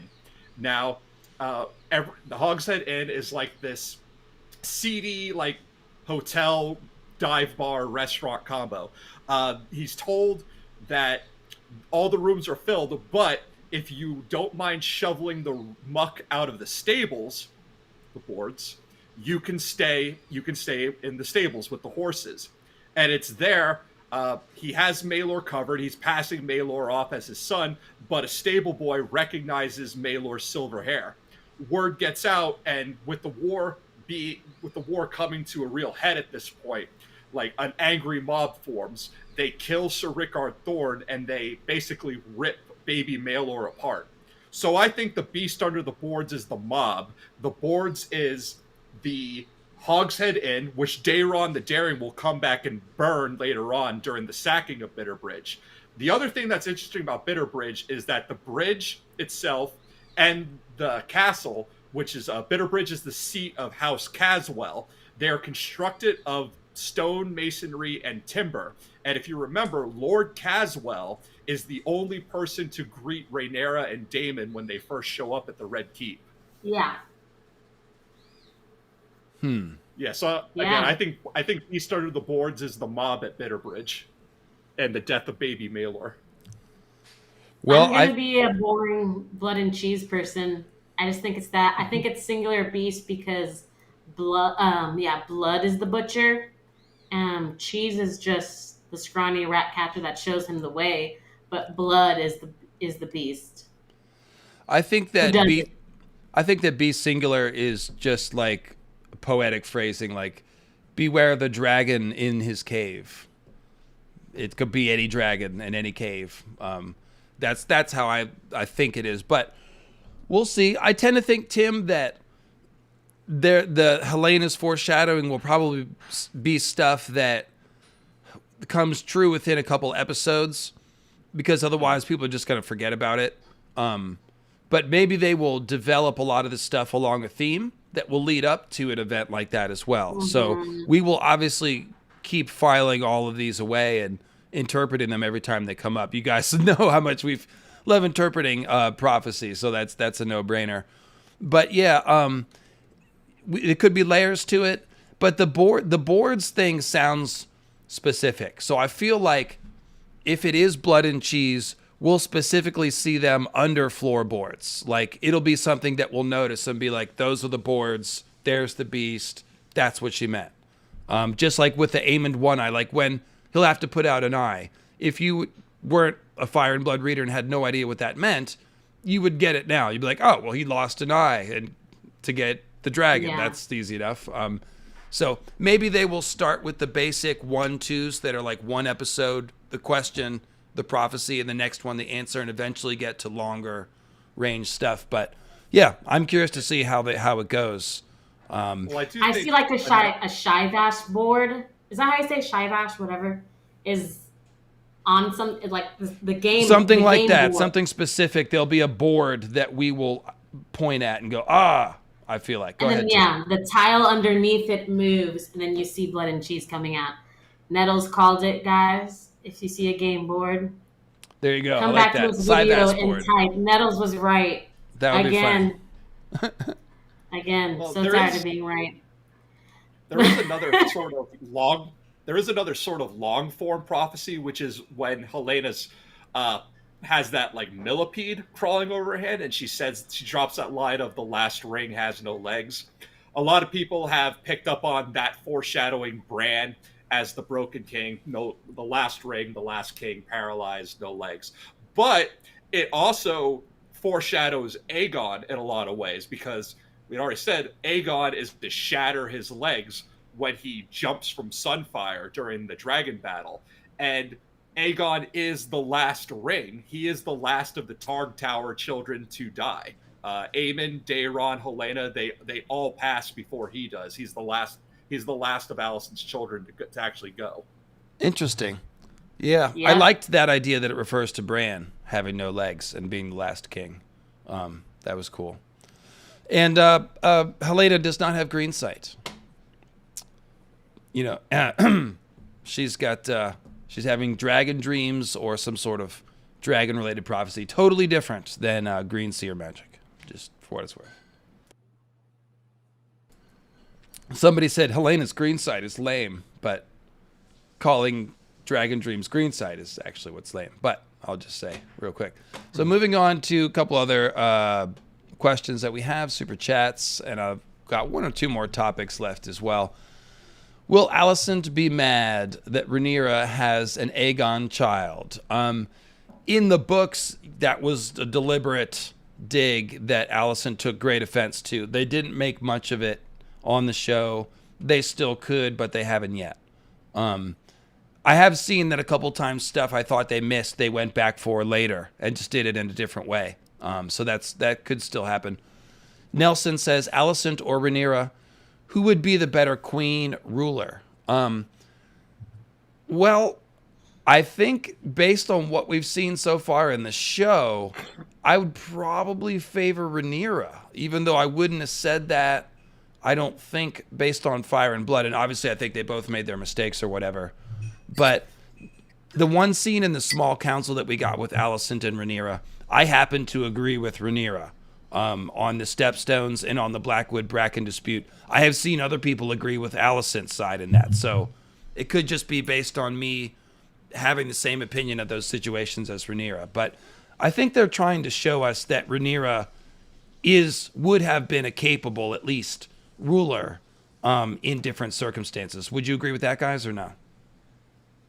I think if she had the funds and did... Sorry, I need to pick one. Tim, go first. Then Nettles go to Nettles, I guess.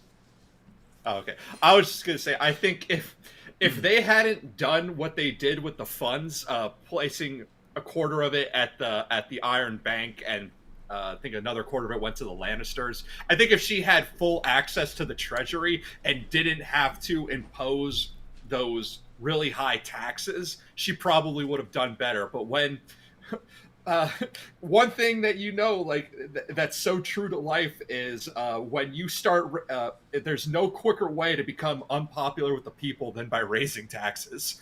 That's a tale as old as time. Death and taxes are the two certainties of life. Well, I think we saw like the stark difference in the beginning when Emma's alive. You see that the castle is brimming with like music, and you see skirts flurrying up and down the steps, and there's like life. I feel like that's how Rhaenyra would have run King's Landing. And then now you see Alicent, this last episode, you see it's dark, it's gray. The faith is watching you on every banner, on every corner of every step of, it's just, there's no one around. It's not a fun place to be. So, yeah, I prefer Rhaenyra's rule. Cool with the gays, cool with the promiscuousness. Promiscuity. Cool with, anyone is in charge. Sex positive. Like That's anyone who has yeah. merit can be in charge. Even like her naming Kristen Cole. Yeah. So in the books, So definitely. the main thing that we judge Rhaenyra harshly for is basically not putting the realm first.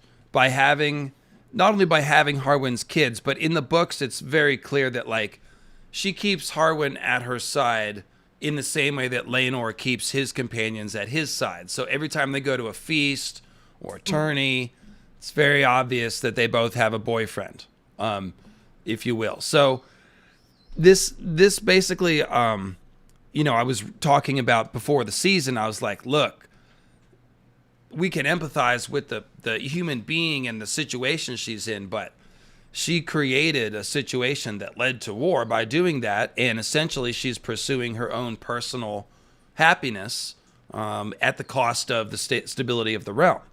And I made the point that in the books she had the option to relinquish her claim, not marry Laenor, and marry for love. But when Viserys threatens to take away her status as heir, that's when she's like, oh, please, no, I'll marry Laenor. I will, but just don't. She really wants to be the heir. And so it's very easy to look at the book Rhaenyra and say, well, she wants to have her cake and eat it too. She wants to be queen, and she wants to marry and fuck who she wants, regardless of what the law is. And that's just a big factor in the war. There's no getting around that.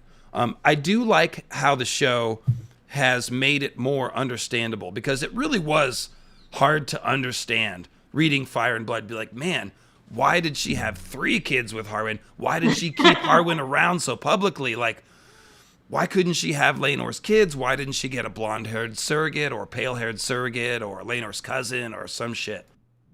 Yeah. So I like how they did it, and I'll turn this back to you guys, where like her and Laenor tried, but of course it is hard to get pregnant. It doesn't happen the first time you have sex. So they tried, and then you start to feel sorry for Laenor, because it's like, well, how many times is a gay man supposed to sleep with a woman? Because, it's like, I'm sure that was difficult at times.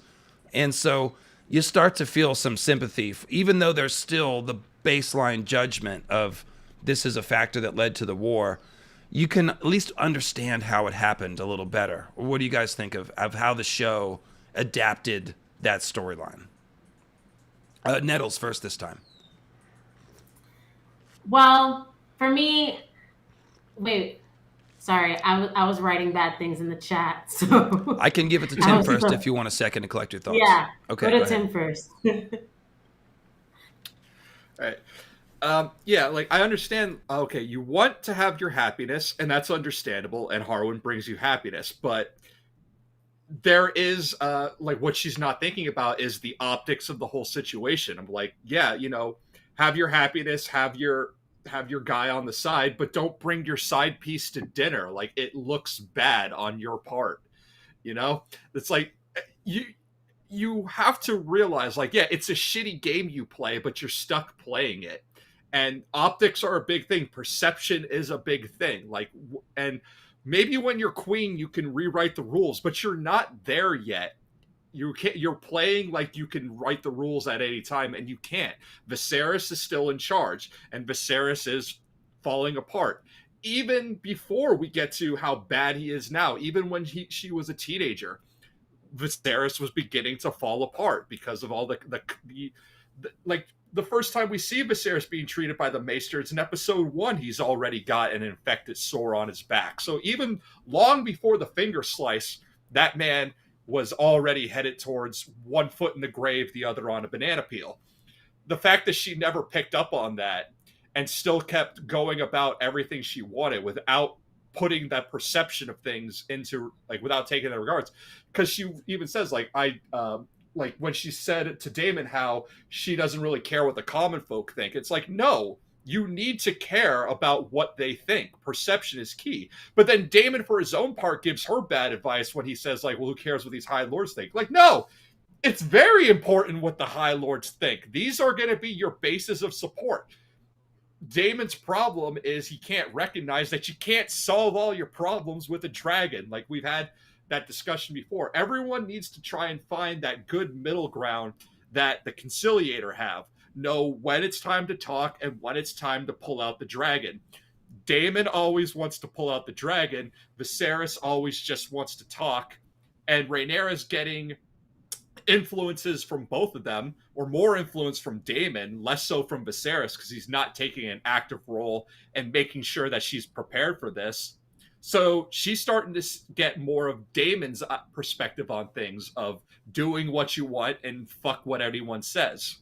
And you just can't do that. She's not recognizing the fault in Daemon's logic. Well, for me, I was like around 8 or 9 years old when Bill Clinton, when like he was all over the news about I did not have sexual relationships with that woman. And I remember even being like 8 or 9 years old, I was one of those kids who was like way wise beyond my years, because like I read like Great Expectations at like 7 years. You're muted, Dave. You're muted. Oh, got my microphone muted. I did not have sexual relations with that woman. Thank you. Go ahead. Exactly. And I remember thinking like, hearing that and being like, what does, I didn't fully understand sex, but I understood like affair meant someone other than your wife. And my question was, what did that have to do with being president? Because at that time, whenever people said like Bill Clinton, I saw the adults around me were like calm, that there was like positive things. Like I'm first generation, I come from an immigrant family. So under his rule, a lot of immigrants were able to come to the United States. So I was like, heck yeah, Bill Clinton. Like, I was like, this is a great president. So I'm like, his having an affair has nothing to do with how he's changed my life and made it for the better, or how I see people's perception when he comes on the TV. And when I grew up and I revisited that when we learned about it, you know, in a history class, I saw it with a new lens of like, now I know the severity of like trying to make a relationship work and being cheated on and like what that means for morality. But I still have the same stance, is that like people's sexual lives has nothing to do with how they're able to affect the future and make a difference. It's great comparison. Sorry, go ahead. Sorry, go ahead. That's Finish your point. it. Okay, That's the point. It's a perfect comparison because, no, in a sense, it doesn't change the fact that Bill Clinton is, whatever you want to say about him, a good political strategist, good Democratic president, if you like Democratic presidents, et cetera, et cetera. At the same time, his presidency was crippled after that scandal because he gave his admittedly hypocritical opponents like Newt Gingrich, who had his own affair, okay, the opportunity to use it as a weapon and politically cripple him. And it is the same thing with Rhaenyra. Meaning that, like, no, there's not any real problem with her and Laenor and Harwin having an arrangement where Harwin is a surrogate father, Laenor is a surrogate father. Yeah. Right. You understand. As long they're raising the kids, they have an agreement. Harwin's kind of around like an uncle. Laenor's the father. That doesn't really cause any problems. The point is, though, and someone else is pointing out, well, like, oh, well, Rhaenyra is the Targaryen here. So who she marries isn't even the basis of her claim. She's the target. She's going to be the ruling monarch. So why does it matter? It matters for the same reason that Bill Clinton's blowjob matters. It matters because it has political consequences. Meaning that, like, it is technically treason for her to do that. Even though it's, like, kind of not really a problem if no one knows. If people do know, it is a problem because it creates the perception that Rhaenyra doesn't follow the law. And it gives the Greens a legitimate legal opening to challenge Jace's rule and, by virtue of Rhaenyra's claim, because if Rhaenyra's guilty of treason, she can't also take the throne, okay?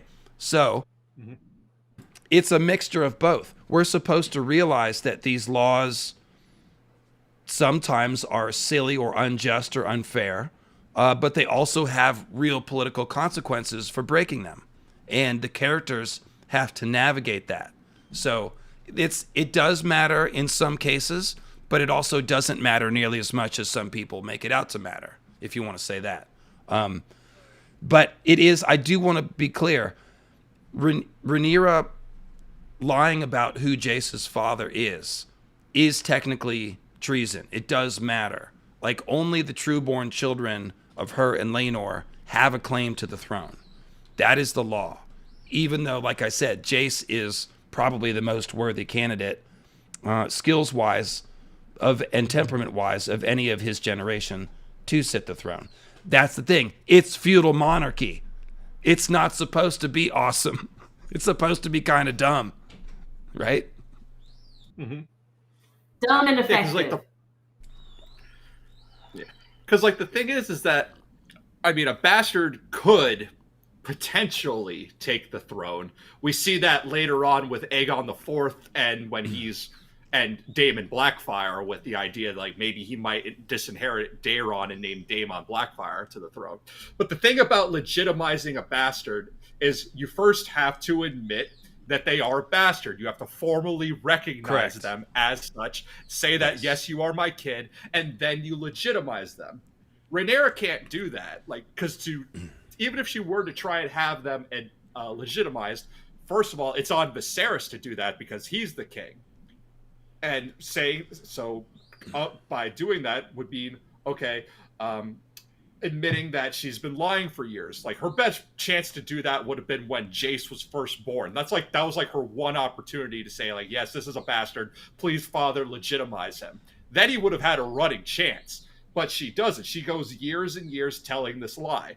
And then even if she becomes queen, if she were to then legitimize him, then you have the power to rewrite the rules like that, but it's going to be political suicide, because now you're looking at all the lords and saying, oh yeah, he has been a bastard all along. I've been lying to you for the better part of 20 years, but please trust me now. Right. It's like saying, yeah, I was breaking the law, but I've made it okay now with my new rule change, so it's okay. It never happened. That would greatly undermine her legitimacy. And the thing is that, like I said, she's trying to be the first ruling High Queen of Westeros. That's a difficult task. We just saw Rhaenys, an eminently qualified would-be queen, get passed over or outmaneuvered, if you want to say, by the fucking Old Town scheming or whatever. And so Rhaenyra knows she's got an uphill battle to climb, and she has Rhaenys telling her it's not easy. They're not just going to give it to you, So that's, if you want to say Rhaenyra's being held to a high, very high and a tough standard, yes, she is. And that's why I make the point that in the books, she did have the option to do the Duncan of Dragonflies thing and opt out of being the heir and probably live a happier life. But she very clearly wants to sit the throne. That's been minimized a little bit in the show, which I'm okay with because I think it makes sense what we're seeing on the show. Yeah.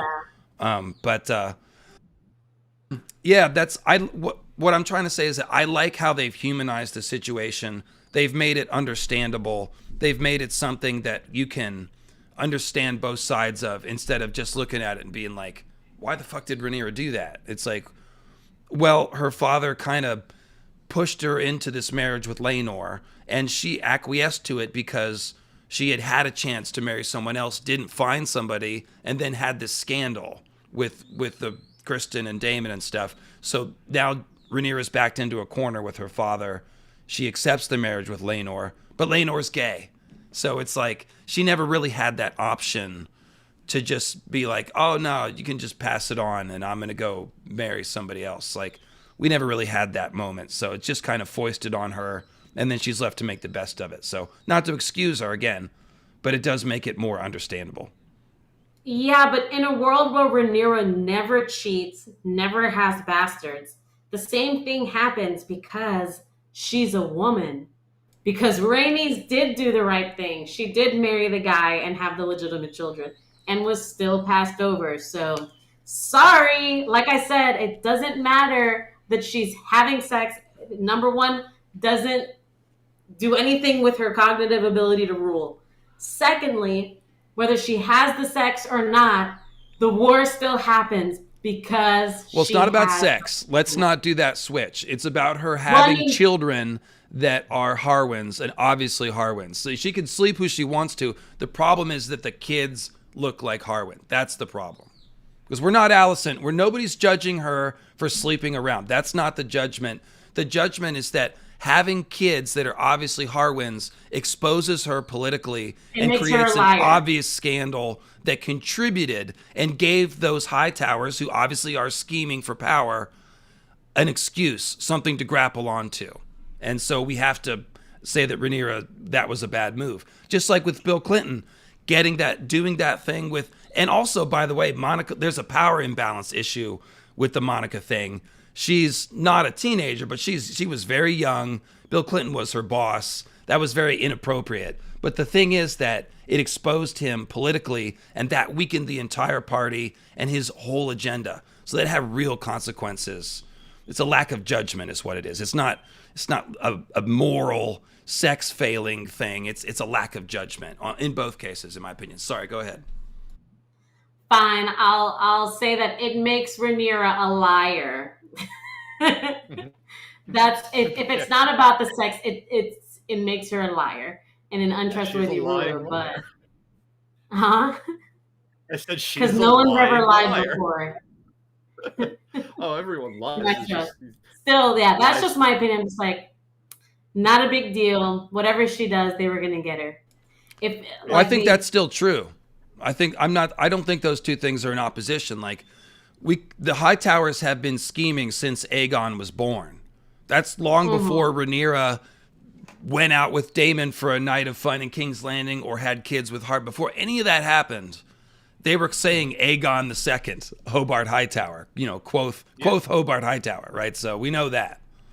Yeah, this whole time, all they've needed was a reason. They thought they found it with Vaemond, then that went tits up. But now Viserys has this dying moment with Alicent, and it's like, oh, how convenient. His last words were to you, with no witnesses and no one to be able to corroborate this, I guess would be the word. Only you, right before he died, he tells you, and maybe, and also whatever rats are in the wall, because I'm sure someone else knows what Viserys said. But only you know what he said, and there are no witnesses to this. How convenient. But it doesn't matter. That's the reasoning that they're going to pull, and that's what they need. They just need a reason to go to war. And Viserys, on his deathbed, gave it to him with his lucid milk of the poppy talk. I'm hoping they don't lean on it too much, but you're right, Tim.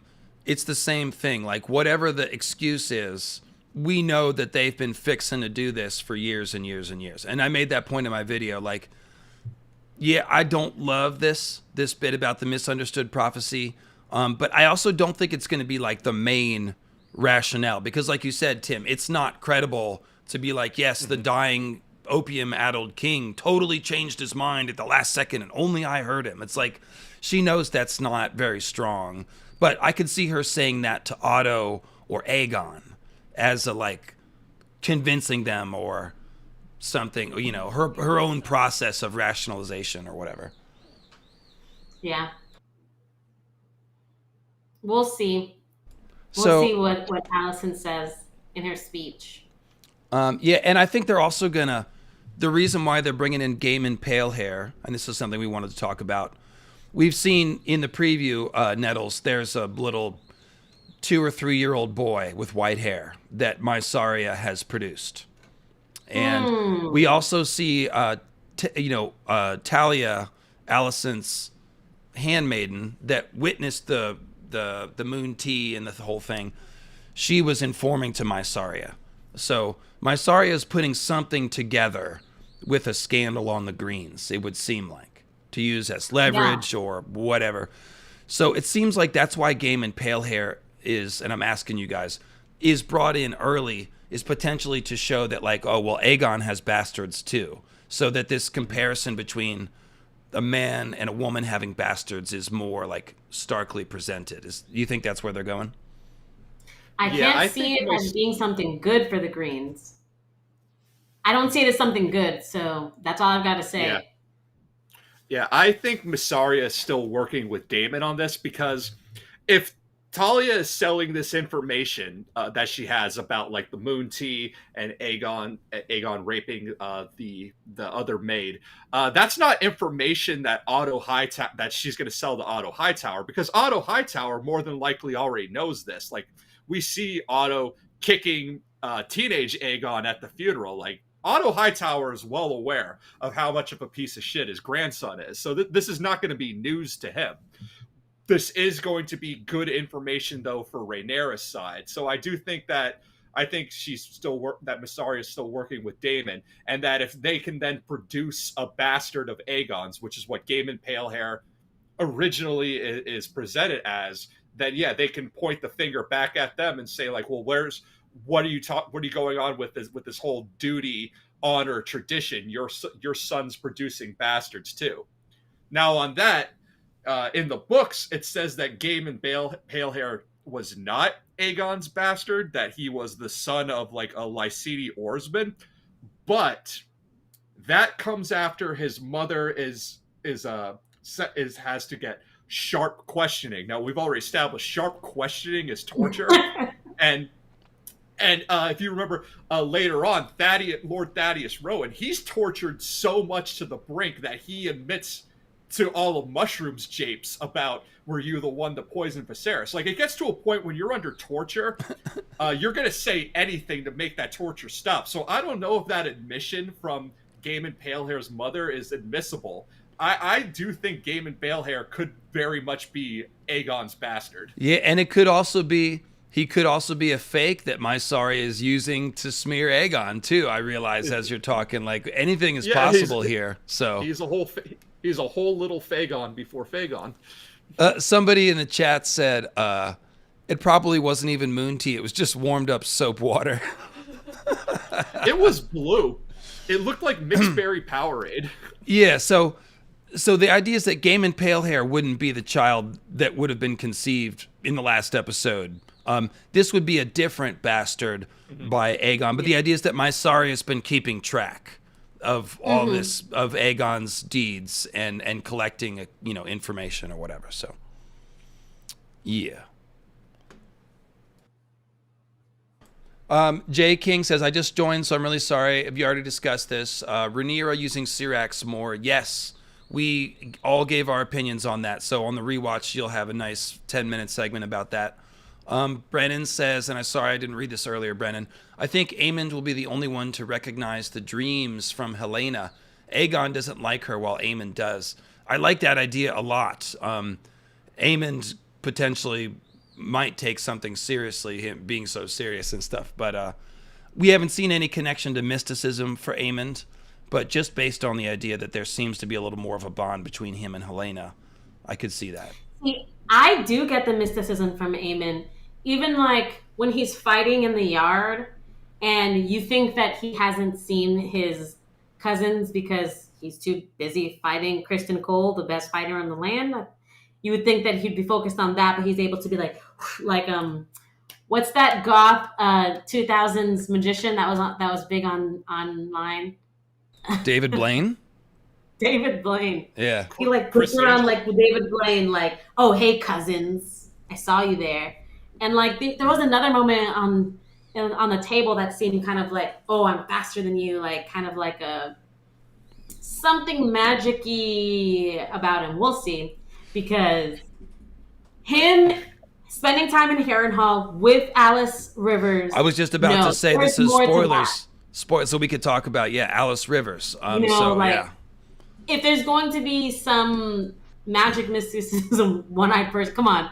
It's going to be Aemond, and I got it just from that whip around. Hey, cousins, I see you there. Yeah, I could totally, that would be a good way to maybe build up the idea that Aemond is going to listen to a woman with random magical musings. It's like, oh yeah, well he knows his sister's prophecies came true at a certain time or whatever. Like you're saying, maybe her role will be expounded where maybe she'll help. What if she gives clues to only Aemond?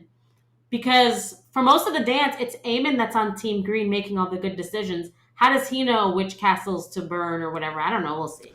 You're totally right. There's a lot of room there. to use Helena's visions. That's very interesting. I like that. And they could even bring Alice Rivers into the story earlier so that she's in King's Landing and has an interaction with Helaena and Aemond or something. They can build up that plot line more if they want to. That's a good idea. I like that. Very nice. Yeah. That's one thing with season 2. We better not spend another season in King's Landing. They better take us to Winterfell. Stop playing. House of the Dragon, stop playing. Take us to Harrenhal. Don't show us a burning scene. Well, yeah, I hear you with that, and I do think we're also going to go to Winterfell too. We'll see that whole Pact of Ice and Fire. I don't care. Yeah. Just take us somewhere else. So then we've got Jarfly on the Alicent topic. If she really wants what's best for the realm, then why does she want Aegon to be king? Well, that's just the point that we made earlier. There's a lot of holes you can poke in the idea that she wants what's best for the realm, starting with the idea that changing the heir from the king's stated heir is going to cause a war, even if you're right. So what are they really going to war for? That's what you have to ask.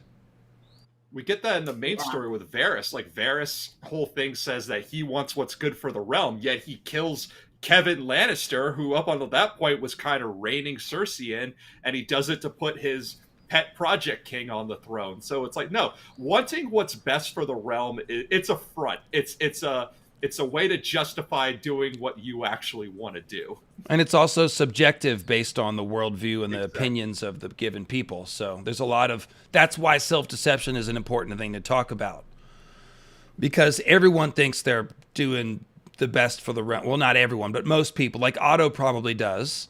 And the people working against the Targaryens are mostly working on the principle that the Targaryens are unstable and crazy and wrathful and all this and that. So what you have to watch for is the more specific examples of people engaging in self-deception. For example, that's why I said Alicent isn't being honest about using violence. She's keeping people like Larys around, and she's covering up the sexual violence of her son, but trying to fool herself into thinking that they're taking this righteous path, and that she's acting in the good of her best interest of her children.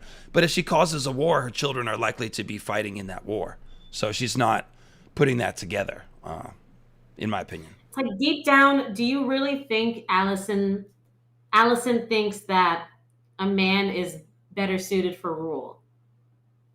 Especially given that she's ruling right now herself, and she knows that her ideas are better than Viserys. Well, I think that's why she's so upset about Aegon's lapses in character, is because she has convinced herself that it's Rhaenyra Rhaenyra would just be awful. So when her son acts in ways that are manifestly awful, it undercuts her whole case. And I think that's why she gets so mad about it. My opinion. Yeah. I mean, I just see it as her just being like, the rules say this is a man's job and I have to follow the rules. I feel like that's also what she's convinced herself of, because it can't just be that Rhaenyra is bad for it, that another woman would have been fine. I think her thing is like, it's the rules. You know what I mean? Well, I only say that because every time she has a conflict with Rhaenyra, she brings up the entitlement. I do think, I'm agreeing with you. Like I said, Alicent is a rule follower, and Rhaenyra's behavior offends Alicent's worldview in that sense, because she believes that if you follow the rules, you'll get ahead. And so she sees Rhaenyra breaking the rules and still getting ahead, and it feels unfair to her. I also think that she is, because of that, she sees Rhaenyra as unfit to rule because she doesn't follow the rules. And so when she sees her own son not following the rules, it erases this. She wants to have this righteous case of Rhaenyra is a rule breaker, and we're going to put Hightower on the throne because we follow the rules, except for stop that. Follow the rules. Yeah. The thing with Alicent is like, Alicent compared to Rhaenys it's like Rhaenys has come to terms with something that Alicent hasn't, which is Rhaenys did all the things like Nettles has said. She married the very powerful man. She bore his trueborn children. She did all of the right things you're supposed to do. And it's a story of doing all the right things and still losing. Rhaenys has come to accept that, but Alicent hasn't. And Alicent is throwing down this hypocrisy, cloaking herself in this veil of religion, this veil of honor, tradition, and duty, while at the same time aiding and abetting her shit-stained son. And that's the thing, like when you have a hypocrite and you point out to a hypocrite when they're being a hypocrite, usually the response for them is either they're going to double down or they're just going to walk away from you all pissed off and then just go back, but then they'll just come back to spouting hypocrisies later. That's what we're seeing with Alicent here. Well said. All We'll right, see. so Alicent's good. Yeah, good character. yeah, it's she's been one of the most talked about characters, I would say, by far. I would say there's almost like more to debate about her than Rhaenyra, although there's definitely a fair amount to debate about her. But the Alicent stuff is like, it's really, people have very visceral reactions to Alicent because we grow up in a society where like those sort of rule follower people are everywhere. And the way that they inflict their sort of worldview on us nonconformists, and I'm speaking, for myself here, is, like I said, I grew up in a Christian environment. I should clarify, a conservative evangelical Christian environment in the 80s. So I had a lot of rule followers enforcing the rules at me, and that's left me with issues with authority and stuff. Absolutely, but I think, yeah, there's just both because of that and because of Rhaenyra and Alicent's different reactions to patriarchy being such an obvious topic of the show. We could see again in the whole nature versus nurture, where they're both in the same situation where they're trying. They are given political power and responsibility, and they're trying to own that responsibility by collecting the political power needed to do their jobs. But they're women, and so the men around them, they want to use them for certain things, but keep them also in their lane at other times, and they react in very different ways to that. So it's been very interesting to watch Alicent grow up and to debate all this stuff. And this is, again, why I was so excited that they were starting 30 years before the war, so we could see all this happen. Because otherwise, you would join the story, and Alicent is just already this evil stepmother who's ready to steal Rhaenyra's throne or whatever. Now we have all this depth to the character. So even if we basically are going to end in that place. Yeah. The reason why I asked that question is, I don't know if this is like a me thing or if this is an everyone thing, but at some point in my childhood, I had to ask myself the question, and the answer is like, are girls better or are boys better? And like, which is the better sex? Like, who deserves to be on top? Who is the better thinker and stuff like, and at that point, I was a tomboy. So it was like easy, like boys are better. Playing kickball, being captain of the kickball team is the best. Jumping out of trees, fart jokes, like throwing sand, like that was like the epitome of like a good life for me. And I grew up with that, like, ooh, girls have cooties, like that was me. And then there came a point where I was sitting in class and I realized that everybody was cheating off of me because like I was the smartest kid in class. And I was like thinking like, everyone's cheating off of me, but I'm a girl. And that was that moment of like cognitive dissonance where I'm like, wait, how could I be the smartest kid in class where everyone's cheating on me, but I'm the lesser sex, which is what I've made up in my mind. I'm glad you figured that out. Just going off of society, how seeing like the president is a guy. Yeah, like, oh, the best chefs are men, the president's a guy, the policemen are men. Anyone who has power or authority or a good life, I saw they were men. So I had come to the conclusion that it's better to be a man than a woman. And because of that, men are more capable. And then I had that epiphany of like, but wait, I am a tomboy. I am capable of doing everything that a man can do. And I'm the smartest person in class. And that's when it clicked for me. And I think the reason that people have like a visceral reaction to Alicent is because we see Alicent in ourselves. Alicent, like, I was like Alicent, where I'm like, Rhaenyra can't be the ruler. She's a woman. But I got over that hump. It clicked for me We're that cognitive dissonance of like, it could be both. Women are capable, men are capable. But it's frustrating to see that Alicent hasn't come to that conclusion. And I think that's why, like, Rhaenyra, we understand. Rhaenyra is like both sides of us. But Alicent is that stagnant side, the side that we've overcome. Right, because it's a matter of whether you have the Sorry, thought. I'm a little bit blurry. I don't know. Yeah, I don't know what happened to the blurry, but your voice came through there. Those were good thoughts, and like, yeah, I agree. You know, it's like Alicent. She can see the rules are unfair, but it just never occurs to her to be like to question the rules, because like, you know, Rhaenyra does, and I do, and that's why I like Rhaenyra. And I always get mad at people when they say I'm anti-Rhaenyra. Like, no, I like Rhaenyra. Like, I get it. When the rules are unfair, I tend to rebel against them too, or just not follow them. Just be like, fuck that, I'm not doing that. It's not fair. So I think, you know, yeah, I think we've covered this. Tim, I'll give you a chance to follow up on this discussion, but it has been fun to watch Rhaenyra and Alicent grow up, and I think almost too much is made of their struggle as being purely one of gender. It certainly is a gender struggle, but gender struggle is also a power struggle and a struggle for agency. And I, as a man, have no problem relating to Rhaenyra and Alicent because I struggle against unfair systems too.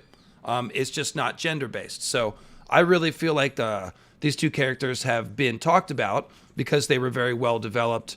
And even if I don't agree with every single choice, for the most part, I think they've done a great job of bringing them to life from what was in the books, which is pretty threadbare. Tim, your thoughts? Like, I've told my story about like how, based on my upbringing with under Catholicism, even though I was baptized Lutheran, like hypocrisy, especially conservative Christian hypocrisy, is something that's always been instilled on me since birth. It's something I grew up under, and something that I've really come to recognize and truly abhor. Which is, again, like, I'm fully admitting my biases, but it's why I have such a visceral reaction to a character like Alicent. And because I can see Alicent, like, Alicent's that mother we all know, the one who's like, it ain't my kids. My kid isn't the problem. It was the kid he was hanging out with. It was the music he was listening to. It was the video games he was playing. It was those tapestries from Cohor he was looking at. Like, she's Pippa Gore. She's Nancy Reagan. She's Margaret Thatcher. It's just like some people might even say that you enticed him. No, I wouldn't say that, but some people might say that. Yeah. Mm-hmm. Yeah. Like, we all know that mom. We all know that mom. And if you're people who are parents, if you go to a PTA meeting, you probably know that mom. And it's like, you get, and like, that's what I get from Alicent. And like I said, she can hit Aegon all she wants. She can say, you are no son of mine. It still doesn't change the fact that, like, you're still covering for him. And that's like the absolute worst thing, because it just shows like this hypocrisy. No matter what you say or do, you're still playing in and covering up for these terrible things that he's doing. And yet this is the guy you want to put on the highest seat of power? Like, really? I think when we were common folk, okay, like, let's put ourselves in the shoes of like a common person. I'm a baker. Tim the baker on the street of flour. The only thing I know about Aegon is he's always trying to put a whole different kind of nut in my loaves. The only thing I know about Rhaenyra is that she sneaks out at night with her creepy uncle. Like, why would I want either of these people to be king? Keep in mind, I'm a common person. I don't care about bloodlines. So hold on. So Tim the baker, you witnessed Aegon's window masturbation is what you're saying. I just want to point out that in your hypothetical, you just fan cast yourself into the world of Westeros, made yourself a baker, and made the specific choice to have yourself observe Aegon's window wanking. But go ahead by all means. Okay, again, bring it home. Just putting ourselves in the shoes of a common of the small folk. If we knew the things that we know about Rhaenyra and Aegon, would we really be clamoring for either one of them to sit the throne, or would we be more okay with Jace, the bastard, but who's a nice kid trying his best? Like, wouldn't we? Of those options, I think I think that we would prefer Jace over Aegon. But the problem is, to get through Jace, we first have to get Rhaenyra, who's not all that great of a candidate herself. Yeah, I do get your point there as far as like the people in the end care about their own affairs. So Yeah. whoever's going to be the best Yeah. king is fine. Like they don't care as much about bloodlines and all that shit. Yeah, obviously. So, No. and that is what we're Small folk supposed to pray- notice, Tim. Like I said, the most qualified candidate isn't necessarily first in line of birth order or whatever, but like that's maybe not how those decisions should be made. So, This- So can I say my predictions for episode 9 and 10? yeah. Actually, no. Hang on a second. I've got Okay. one other thing, and also I like doing that whole jerk you around thing. So. Oh, she looks horrified. No, go ahead. Make your predictions. I'm kidding. No. All right. Well, I was just wanting to get these 2 super chats before we go into closing. No, up go here. ahead. So Nelson says, knowing what we know of Aemond's personality and hatred of bastards, what will attract him to Alice? I would just say I don't think he hates bastards. It's just something he can use to needle, Jason Luke. I don't think there's a moral judgment there. And Alice Rivers, well, we talked about it earlier, but potentially if he begins to see that Helena's prophetic gifts are credible, that could be a thing. But we don't know yet. We have to see how Aemon's personality develops. And then the other question is from Existential Shrew. Where are they keeping Vhagar since she doesn't fit in the pit? Also, great stream. Hi, Cleo. Unknown. I've wondered about that. They have not said. She does seem to be too big for the dragon pit. So yeah, that is a good question. Probably somewhere on the beach, I guess, right near the beach.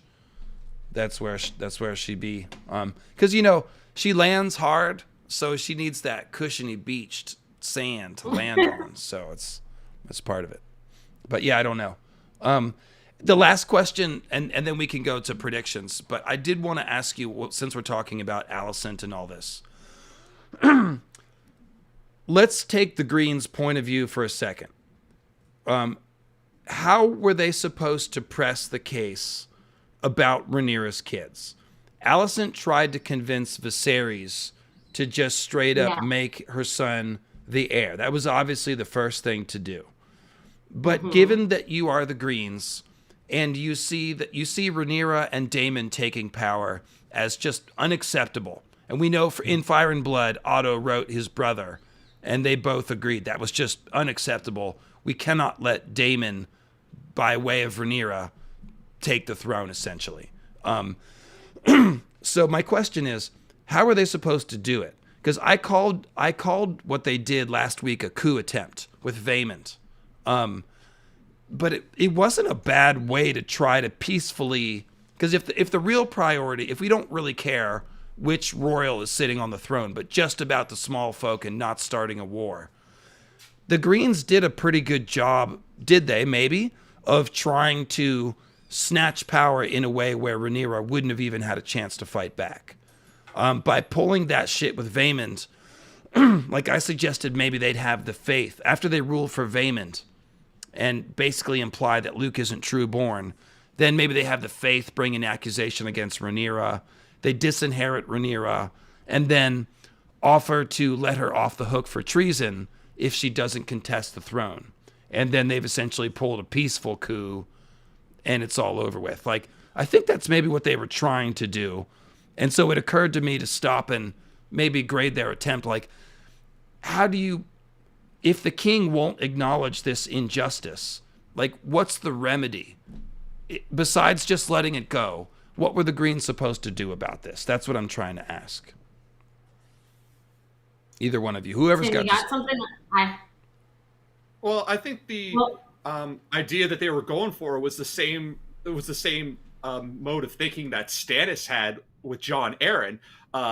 Bring the book that Jon Arryn found with the quote about Baratheon boys all have being black of hair that Ned reads, and produce that along with Edric Storm to court to be able to point at Joffrey and say, that's no son of Robert Baratheon, then point to Edric and say, this is what Robert's kids should look like.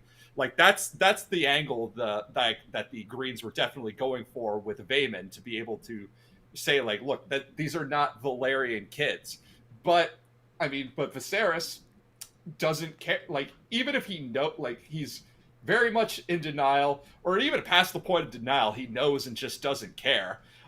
He throws a wrench into that, and then same how in our main story, Jon Arryn dies before him and Stannis can present this information, and Stannis losing his backup kind of makes his way back to Dragonstone, because what else can he do?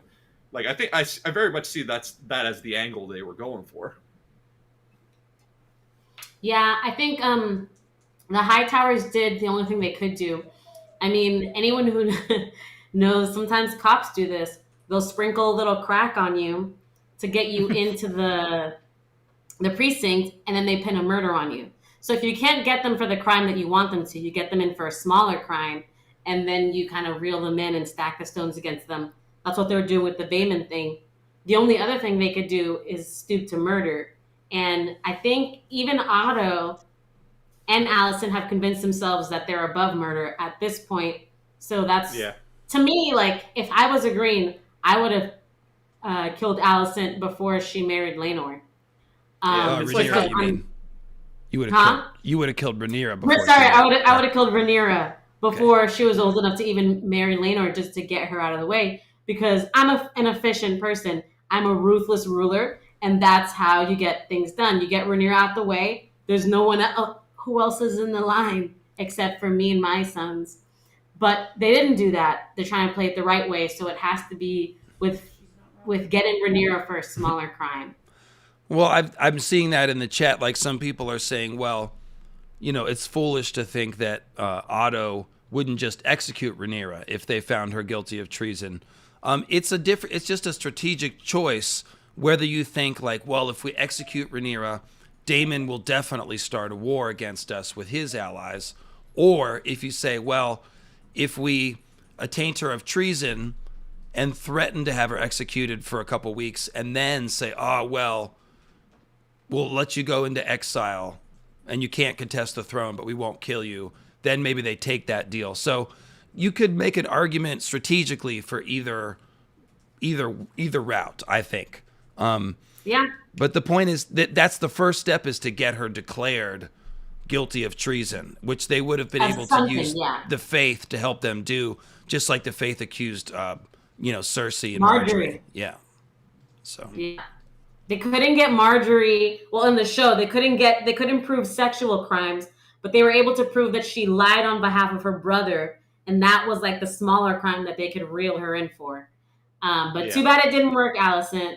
But you could tell the Hightowers, they've been trying for a while. Like, Otto's been putting doubt. Even you could say Otto ratting Rhaenyra out about that night with Daemon. That was like the first little nail put in the coffin. But he's been trying this way. Okay, it doesn't work. But Otto's smart. He doesn't do that same tactic again. He maneuvers this way and tries this tactic. So he's been trying different things. So I'll give him kudos for that. Well, a couple people in the chat want to make you queen. Queen Nettles the Cruel. They praise your ruthless efficiency. Listen, I would have been the perfect partner for Maegor. I just like effectiveness. I'm not going to go back and forth with you. Well, the thing is, the realm needed a good woman to keep Maegor in check. That's problematic, but still, maybe you could have kept him in check, Nettles. Who knows? He had his mom for a while. Visenya was probably the one keeping him in check. Somebody needed to spank him and said, yeah, after Visenya died is definitely when the worst of his behavior came out. Yeah. So. Yeah. Definitely. I can fix him. Yeah, exactly. I can fix him. Minty, no. You will not describe my dating life. You will not. Okay, so predictions. Let's go ahead and close with predictions then. I just want to predict Hero of the Week is going to be Beesbury. But go ahead, Nettles. Hero of the Week. I was going to go straight specific predictions. Listen, you heard it first. I want you guys to come back to this specific video, and comment Nettles was right. Okay. Episode 9. Episode 9, Viserys dies. Rhaenyra miscarries. All the shebang happens, right? Episode 10, we get the battle over Storm's End, and that's the cliffhanger that we end on. Boom. Okay. But you said Yeah. hero of the week. Hold on. You can't act like that's an original prediction. That's what everybody has been expecting. Just come back and put Nettles as right. Okay.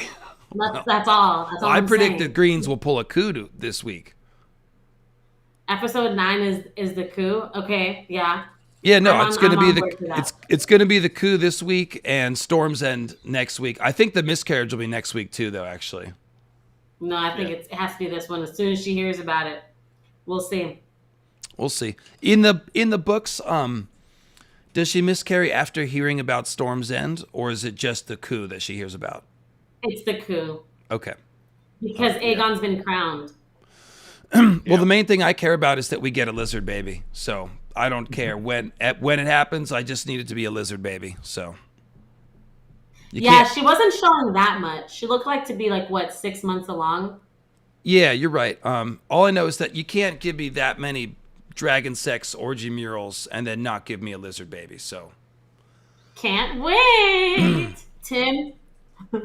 Yeah, so next episode 9, Beesbury gone. Kristen Cole becomes the Kingmaker, crowning Aegon. Harold Westerling either dead or defecting over to Rhaenyra's side.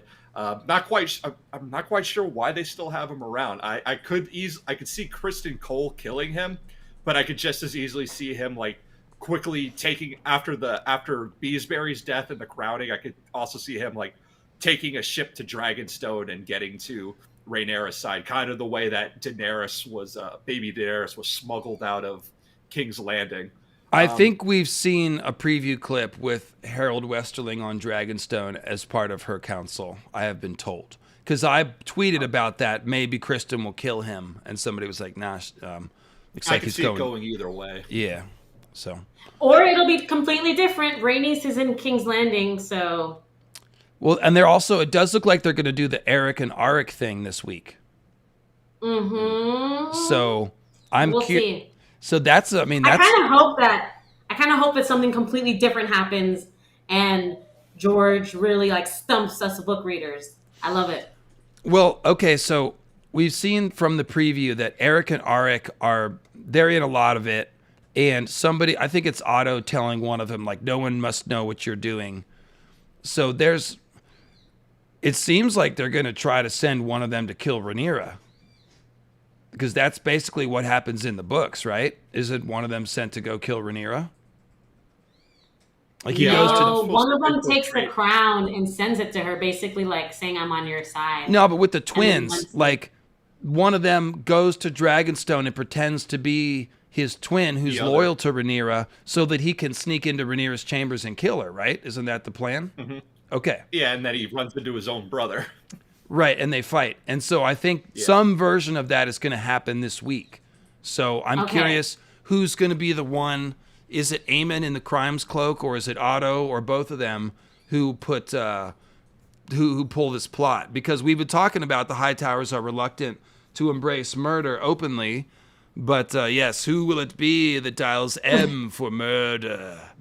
Will it be Aemond, or will it be Otto? Will it be both? Will it be Mysaria? Will it be... We'll see. We shall see. Laris Clubfoot always about some murder.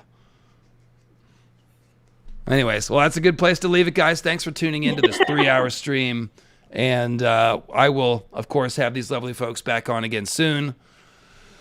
And I will see you tomorrow night after the show with a live stream to talk about all the crime that's been done. There is going to be a lot of crime this week, so, you know. Nettles was right. Hashtag Nettles was right. Yeah. Okay, we'll see. All right, see you guys. Thank you, Nettles. Thank you, Tim. Bye. Peace. Bye.